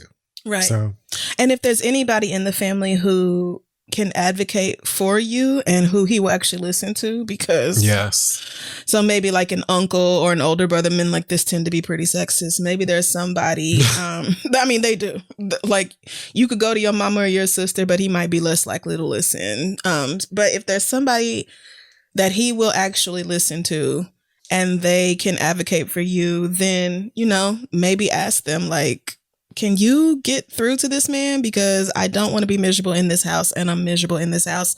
And I just want my father to love and support me regardless of how good I am at, I don't even know what game you play, girl, but whatever it is, whatever golf or whatever it is you playing. I just want him to love me regardless of how good I am at that. Maybe, if that's something that could work out for you, but yeah. Focus on yourself, boo. You'll be all right. All right, this next letter is a read, and it comes from Big Brother Don't Play That Shit. Oh, okay. It says, this read is for a young brother by the name of CJ King and all of the other ashy niggas who support him. I don't know what the C stands for, so let's just call him all the various names throughout, shall we? Let me start by saying 2 things about punk-ass Chauncey. 1... You're a bum. And 2, we, the Brothers of Alpha Phi Alpha Fraternity Incorporated, have nothing to do with what you're talking about. If you haven't heard the story, Young Chameleon is a recent graduate of the Southern University Law Center. We love to see another Black man not only getting his JD, but obtaining it from a wonderful HBCU. What made Madame Calamari different is how he chose to celebrate. Instead of posting the usual words of humility and gratitude for those who helped him reach his goals, this man of God decided to use this opportunity to be a complete dumbass. What? How does one embarrass themselves on their own graduation post? Yeah, how do they? By doing the very thing that self-conscious niggas always do, belittle Black women. Oh, Young Cleophas announced to those on Instagram that he was now the prize. The prize of what, you ask? Who the fuck knows? Summa cum laude at the University of Niggas, home of the clowns? Sure. First place in the biggest bum contest at the county fair? Absolutely. No, this nigga fixed his fingers to type that he was now a real prize for Black women. For context, here's a quote from Young Clifford's IG monologue. It says, quote, "So with me now gaining access into this very small percentage of Black men that are young, for the record, I'm under 30 with 2 degrees, single and attractive, heterosexual, have no criminal record, no baby mama drama, and have some form of high paying career potential, that majority of Black women are competing against each other for," unquote. That quote is where I had to laugh and yell, nigga, what? First, no one wants yo ass, someone who went to their local JCPenney salon for Karen to do his highlights. No. He tried to have his hair like OBJ, and much like the results of his bar exam, he failed. Second, what? Black women do not need you. Across all racial ethnic groups, Black women earn the most bachelor's degrees. Black women excel in graduate school, law school, and medical school. Black women are capable of choosing partners that meet both their needs and wants. Black women do not need you to be their prize, Condola. As Kalalu's... Leave Condola alone! As Kalalu's fraternal brother, I would like to offer a couple of inspirational quotes to remember during his time of dragon. The Bible says in Ephesians 4:2, be completely humble and gentle, be patient, bearing with one another in love. A prophet named Kendrick Lamar said, be humble, sit down. Lastly, the following quote should serve as a reminder for all of your days. You should have sat there and ate your food. Given to us by Tiffany, the New York Pollard. Let me be clear, the bar exam is no joke and plenty of successful attorneys did not pass on their first try. However, maybe if Calloway did not degrade our women, the ancestors would not have blocked his blessings. All this to say... Nigga, shut up and keep Black women's names out your mouth. I only wish you would have minded your business, but now look at you getting dragged on Beyonce's internet. Like me, you could be a practicing attorney working in-house at a Fortune 100 company right out of law school because a Black woman you interned with made sure you were hired. Black women are and will forever be the prize. I hope you know better now. Fraternally, big brother, don't play that shit. Now, I picked this read because I saw a few people linking us to that particular post from this young man and asking for him to be read. And when I looked at the caption, I was honestly confused because it was like, okay, so you graduated from law school and your bar exam results or whatever are pending, and you're taking this time rather than being like, yo, my nigga, law school is really hard. I'm so glad I finished it. Super excited. Right. You're taking the time to be like, I am now a prize that's actually worth all of you Black bitches' time that be worried so much about all of these other niggas and you don't want to date no bum ass blue collar nigga. Like, I was legitimately not understanding what point it was that he was trying to make because I couldn't understand why you would go through law school. Me, someone who never finished college, who would go through law school and the first thing you're talking about is basically Tinder. I didn't understand. So I didn't really know how to approach it, but Big Brother Don't Play That Shit of Alpha Phi Alpha Fraternity Incorporated felt like he needed to get this off of his chest for that young man. So hopefully that will suffice for those of you who were, shooting steam for your nostrils after you saw this nigga talking shit about whatever he was talking about. But yeah, I didn't get it. Yeah, I did not see this, but I'm going to assume that this young man fully deserved every word of that read. And I love confusing. That you made sure to point out that, like, if you were really, the thing about men is, if you were really the prize, you would absolutely know it. You would not have to put that on Instagram. Right. It would be evident to everybody else. Like, niggas who are the prize don't have to go around making sure everybody knows they're the prize. They just are the prize. So it gave me like some girl told you that you had like Bobos on when you were 12 or 13. Like, I don't know. Like, Bobos. You're mad at a black girl, yeah, from a long time ago. Knockoff sneakers. Right. We used to call knockoff sneakers or tennis shoes Bobos. So I just feel like some girl probably told you that she was broke when you were like 13. And ever since then, you just had it in the back of your mind that when you graduate from college, you're going to stunt on all of the seemingly broke niggas or gay niggas or niggas with baby mamas. Like, I really didn't understand I'm trying to I was so lost. I was really reading this for an educated nigga graduating from a grade school. I don't know what the fuck he's talking about. Like, yeah, I'm confused. You seem pretty insecure to have it all the way you claim to. Yeah. So, I mean, you could have just said, hey guys, I went to school for all of these years and finished. And I feel like most people with common sense would have been like, congratulations. Yeah, because law school is a feat. Like you said, you could have just said that. But yeah. Just had to shit on black girls just because. Okay, good luck, sir, with whatever you finna do with that. That's it for me. All right. Should we wrap it up there, or do you want to do another one? I've got more. I've got loads. Loads. Well, we are already at an hour and a half. So this one comes from Pubert. Pubert. Okay. Says, my name is Pubert, and I am 32. I have 2 older adopted siblings, Wednesday and Pugsley, who were adopted as children after I was born. They are both biological siblings. For as long as I could remember, we've always celebrated their birthdays in January, one day after the other. I assumed these were their actual dates of birth. Now, for the record, in his email, he put the actual birthdays, but he asked for me to not put their birthdays in it. Oh, okay. Yeah. For a reason we'll get to. So yes, January, one day, one birthday, the next day, the other. I've been trying to be productive and have been helping my mom declutter her home during this quarantine, and I was scanning some old documents for her and found their adoption papers. As it turns out, we are celebrating my sister Wednesday's birthday on her real birthday, but my older brother's real birthday is apparently in February. What? My older siblings were adopted from another country, so I'm assuming the error arose sometime during that process, which is extremely lengthy and complex. I'm pretty sure my parents lost these documents a long time ago because they look ancient and like they're about to fall apart. Should I tell my older brother what his real birthday is? Part of me thinks he would want to know, and part of me thinks it might just cause unneeded problems for him. Maybe I should just leave it be. Would you want to know? Thanks, Pubert.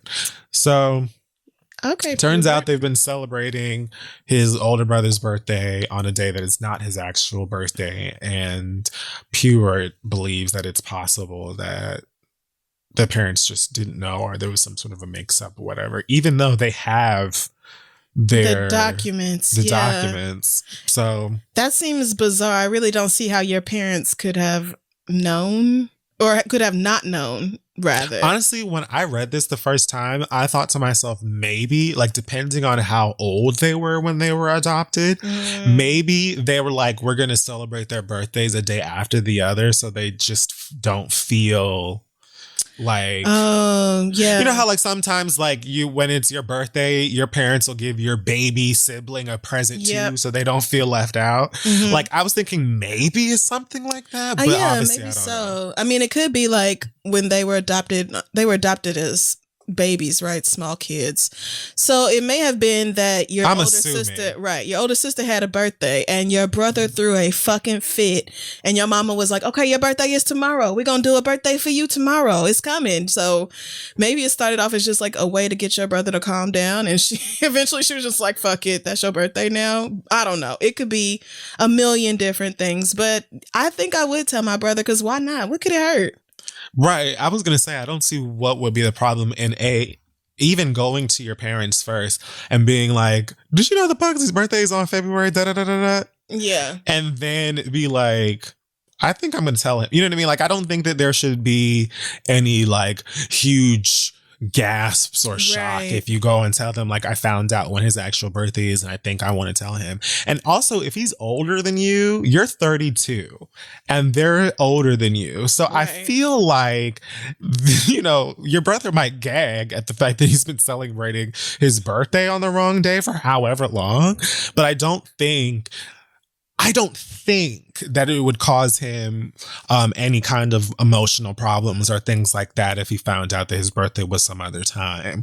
But obviously, if it did fuck some shit up for him, there are ways to combat that. But he also asked, would you want to know? And to answer that question, I would.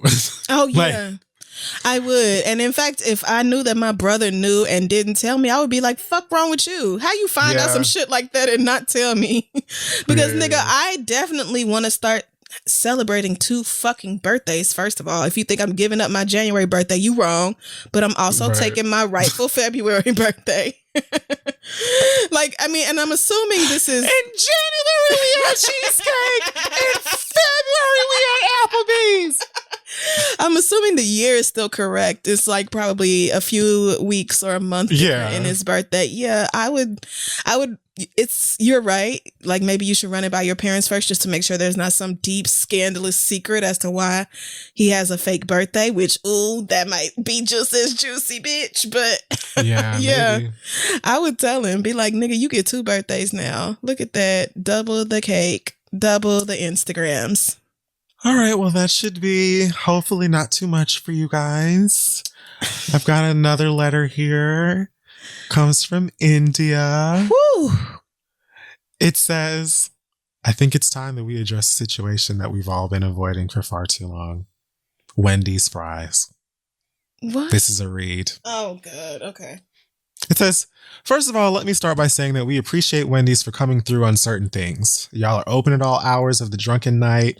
This 4 for $4 thing is a bop. And y'all go out of your way to cater to the bacon folk. Which, all true things. Yeah. However, these fucking fries, sis, I have never in my black ass life tasted something as bland and unpalatable as these alleged fries. Think about it. Think about this. A common practice for Wendy's patrons is to dip your fries in the Frosty. Let's unpack this. Do you know how utterly disgusting your fries have to be for someone to bypass every fucking sauce you have because nothing you can possibly offer will make this fry taste anything less than the finger of a winter glove? Do you know how desperate you have to be to say, you know what? Fuck it. Pass me that Frosty, bitch. It's a hit. Wendy's... We have tried. We watched y'all make these fries thicker, put those pebble-sized rocks of sea salt on them, and they still taste like oven mitts. Where's the recipe? Who wrote it? We have questions. Wendy's, do better. These fries are gross. You should be ashamed of yourselves. We tired. And then they said a whole bunch of nice stuff about us. Niggas have been complaining about Wendy's fries for years, ever since they changed them. I don't know how long ago it was, but ever since they switched up the recipe and went to them natural fries or whatever, you niggas have been furious. So I am not surprised, but girl, really? Because that whole fries and the Frosty thing has always seemed disgusting to me. I don't want to try it. Like, girl, I know Frosties are not that good. Salty and sweet. Yeah, the Frosty itself, I've never really been a fan of. So I can't imagine dipping a French fry into Frosty. It's really not that good, right? Salty sweet to me is like situational. Like it depends on what it is. And I just don't see it for fries or Frosties. But of the fast food fries, yes, Wendy's is definitely down. And I know that like, I feel like every big fast food chain changed their fries at some point, and most of the time it was not for the better. So I connected with that and totally Relate. Not you connected. I have one more. Okay. This is a fun, free-for-all sort of day. This is from Aaliyah. It says, this read is from my talky mouth 6-year-old who's found ways to subtly drag me into revamping my Not for your skincare baby. routine. By pointing out pimples, encouraging me to never mess up meals by letting me know that my food is nasty. Oh, wow. And ensuring my friends stay on their shit as well because no one is safe. But this is where I draw the damn line. I'm in full swing quarantining, and while having a nice afternoon meal with who I thought was on my side, I reached up and out to stretch a glorious stretch, and this little nigga had the nerve to belt out, "You have hair under your arms." That's right. My 6-year-old body shamed me in front of company, and he has to go. He does have to go. I texted my friends and told them that whoever's willing to take him should be here around 10 a.m. because him and all his shit will be on the curb. I'd like to apologize to all the victims far and near who have been innocently dragged by my observant 6-year-old child. I've tried giving him the life lessons that everything he notices doesn't have to be verbally addressed yet.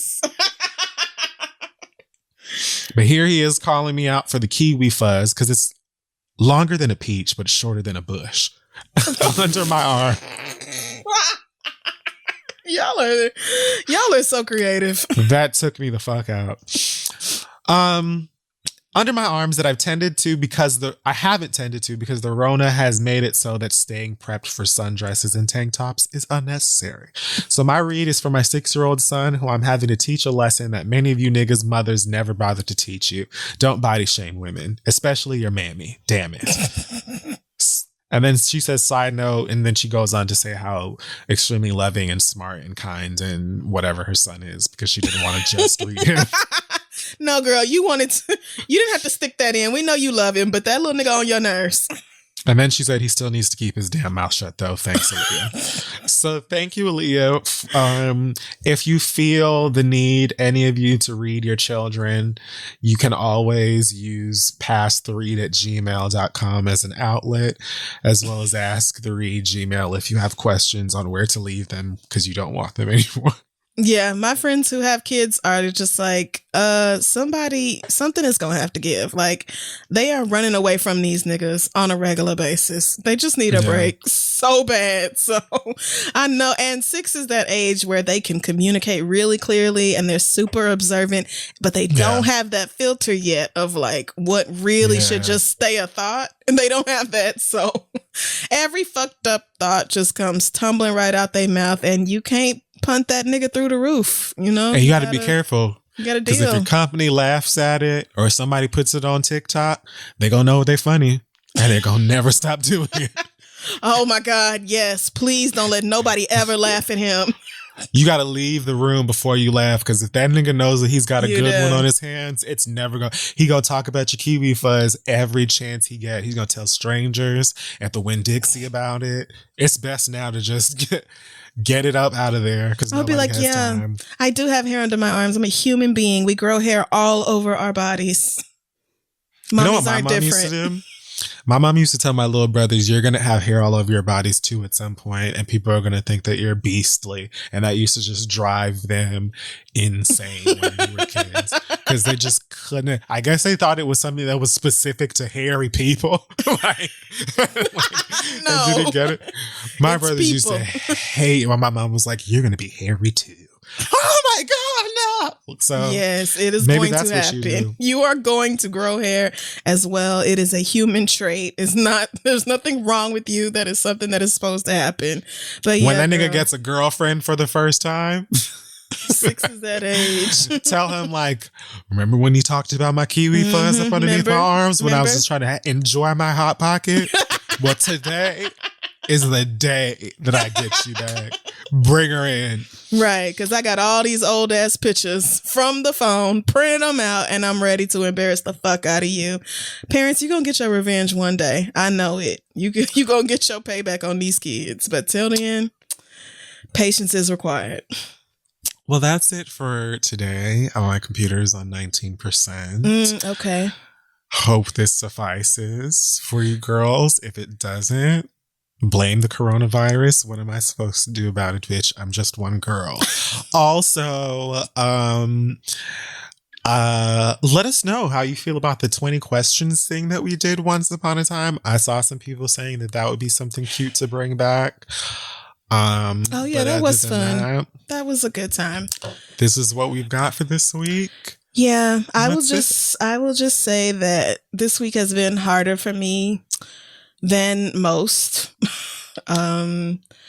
Like the Rona is just really fucking with my well-being mentally. And so, yeah. If you are also struggling and feel like your emotions and your feelings and everything else are all over the fucking place, I just want to encourage you to just feel that shit. Like, it's rough. It is really rough. And I have been, when I say like on a roller coaster, it has been all over the fucking place.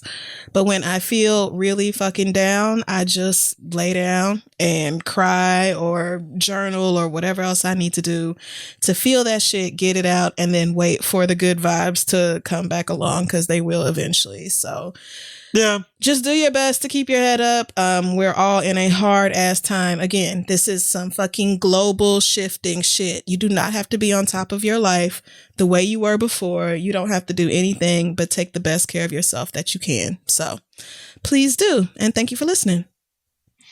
All right, we're going to leave you with a special message, but girls, be safe.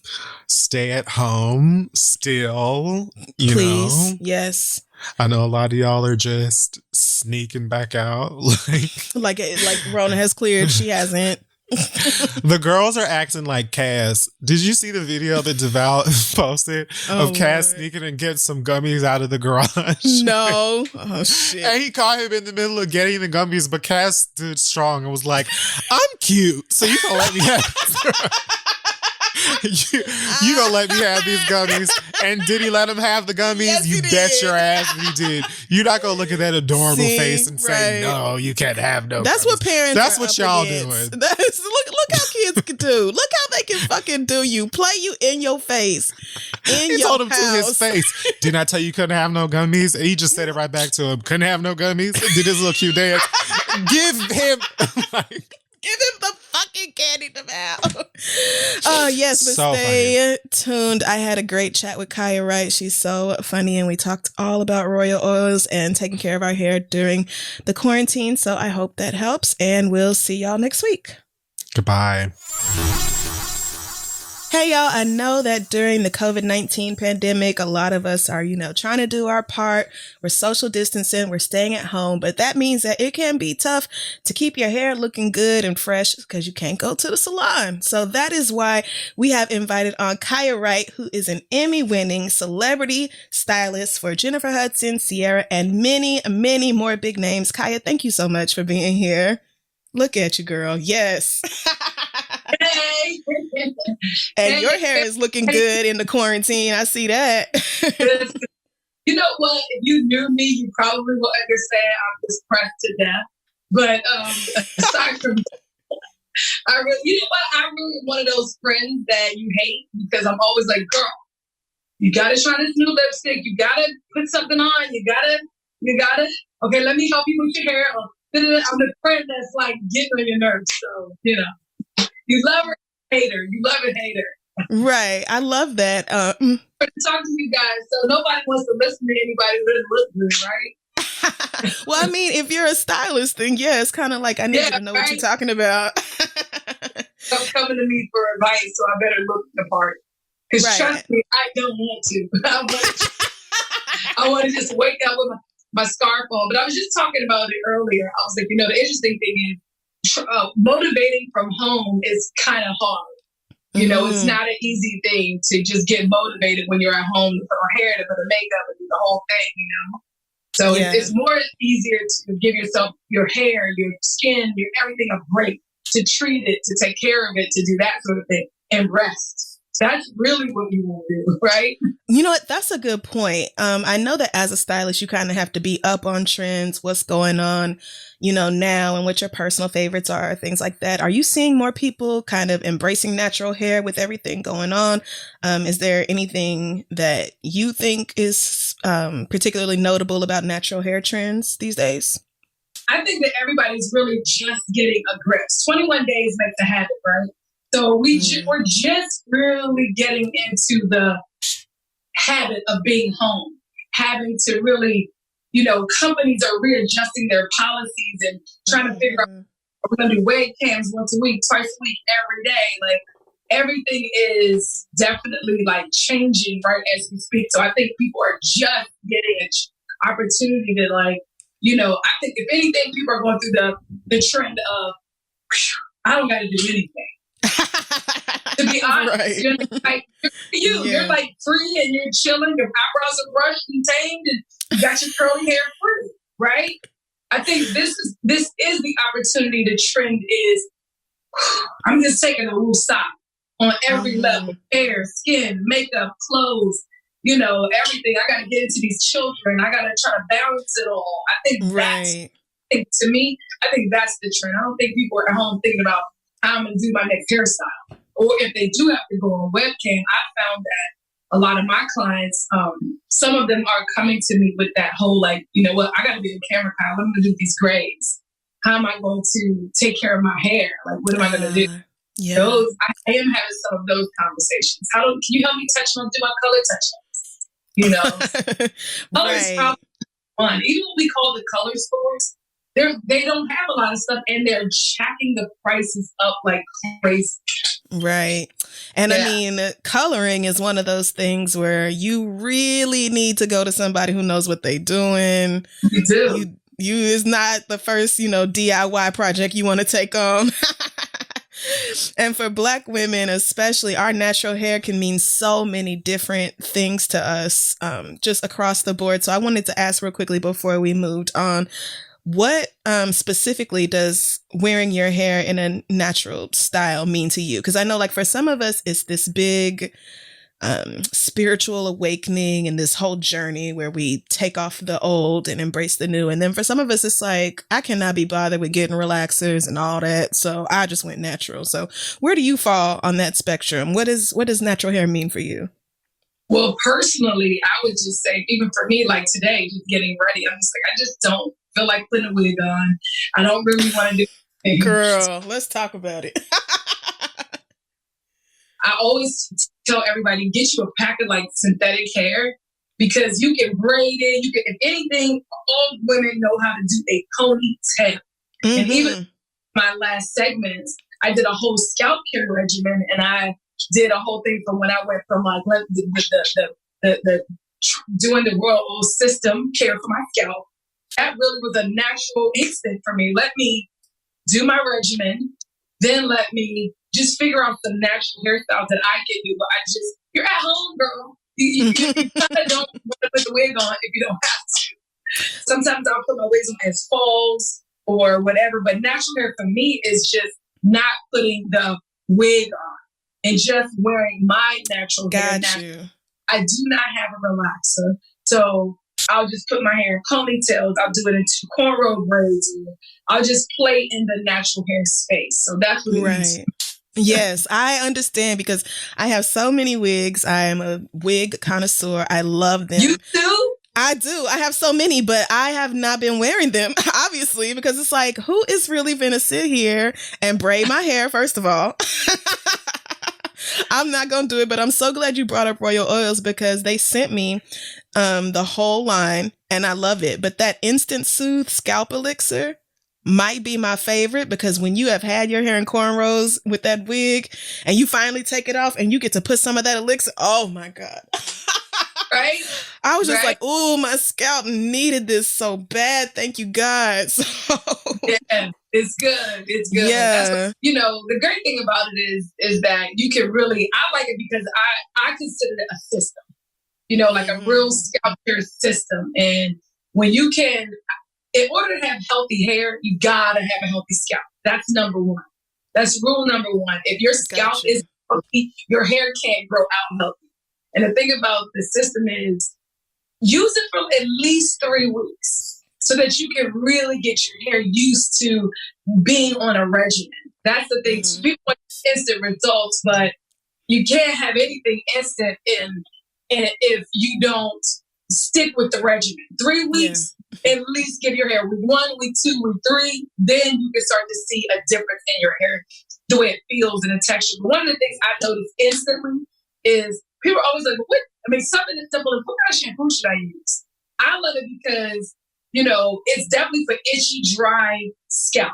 That for sure. And we really don't have a go-to for itchy, dry scalp. You know what I mean? We think of Head and Shoulders, we think, it's a white people brand. Right? Yep. Do. You know what I mean? So to have this line for me, one, as just being on the team, was like, I actually love the products. I use it as a salon stylist. Dry scalp is not just like, dandruff from like, dirty or whatever. It could also just be from like, some people have scalp issues and some of it's due to diet. I know for a fact a lot of it's due to diet and some of it's just people have like skin issues. So your skin is still an appendage of your scalp as well. So it's great for all of that. It has that ZPT in it, that zinc. And it also hydrates the hair at the same time. And you can just pick it up at Walmart. Like, it's right here. We don't really have a lot of brands. Everything is like styling, maintenance, that sort of thing. But the Royal Oils, they really did a good job of, I like it when you put the shampoo on. It's not like most dandruff shampoos are so dry. The hair feel like yucky. Ugh, right, yeah. I can't even get my finger through it. I know I got kinky hair, but I should be able to still something, yeah. Right? When you put it on, especially your hair, you get instant pull through with your fingers. I love that. That's like one of my favorite things, You don't even need to shampoo your hair every time. You can use the co-wash. And I do. And I sure do. And I love it. I'm a huge fan of co-washing, especially because, I'm not anywhere near as active now as I used to be before the quarantine. So I really don't need a huge, deep shampoo like that all that often. But that co-wash is perfect. And I'm so glad you brought up Scalp Care because I feel like, when I was a little girl, my mama obviously did my hair for the most part. And she always paid way more attention to my scalp than I did. And so, as I became an adult, moved out, started taking care of my hair on my own. Put the grease. Listen, yes. And as an adult, I have gotten away from greasing my scalp. That's not something I do no more. But I definitely, right, after they sent me that stuff and I used the scalp elixir, especially, I keep coming back to that because when I first put it on my scalp, it was like the skin on my head was saying, thank you, God. We have been waiting for this girl to finally give us something that we need. And just think like it's something that a lot of us have gotten away from. Typically back in the day, people use sea breeze, but this is like definite instant soothe for your scalp. It's tingly. You feel that tingly feel.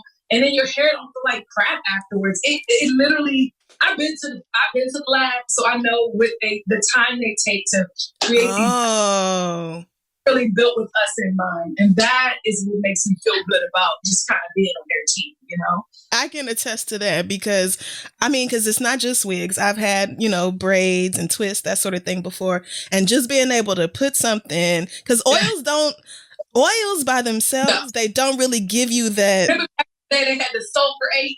Oh, yes. And everybody just swore up and down, you got to put this on your scalp so your hair will grow. And then you be all it's like, stinky in the bed with your boyfriend. Right,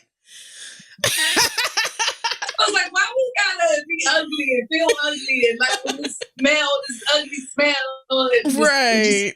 It's just all, it was like medicated shampoo. And I think the smell made us feel like it worked. We just like, if it's stinking, it burn a little bit. It got to stink and burn. Like, relax, you gotta burn for it to be worth it. Yes. Can't take it out for it start to burn you up. Like, girl. Gotta be burned out for the hair to work. You're exactly right. But that's it's really good for natural hair too. It's good for natural, and I really use it either way, whether it's for dry, itchy scalp or just regular, because I like it for color treated hair too. Oh, okay. Remixing it for everything. You like, nah, I know how this works. This is good. So you can go, because at the salon, you can go through like bottles of this stuff. I'm like, you guys, can you make it in a gallon? But yes, it's been good. Yes, that's the only thing. I need a bigger bottle of it. I need like a refill bottle or something because I love it so much.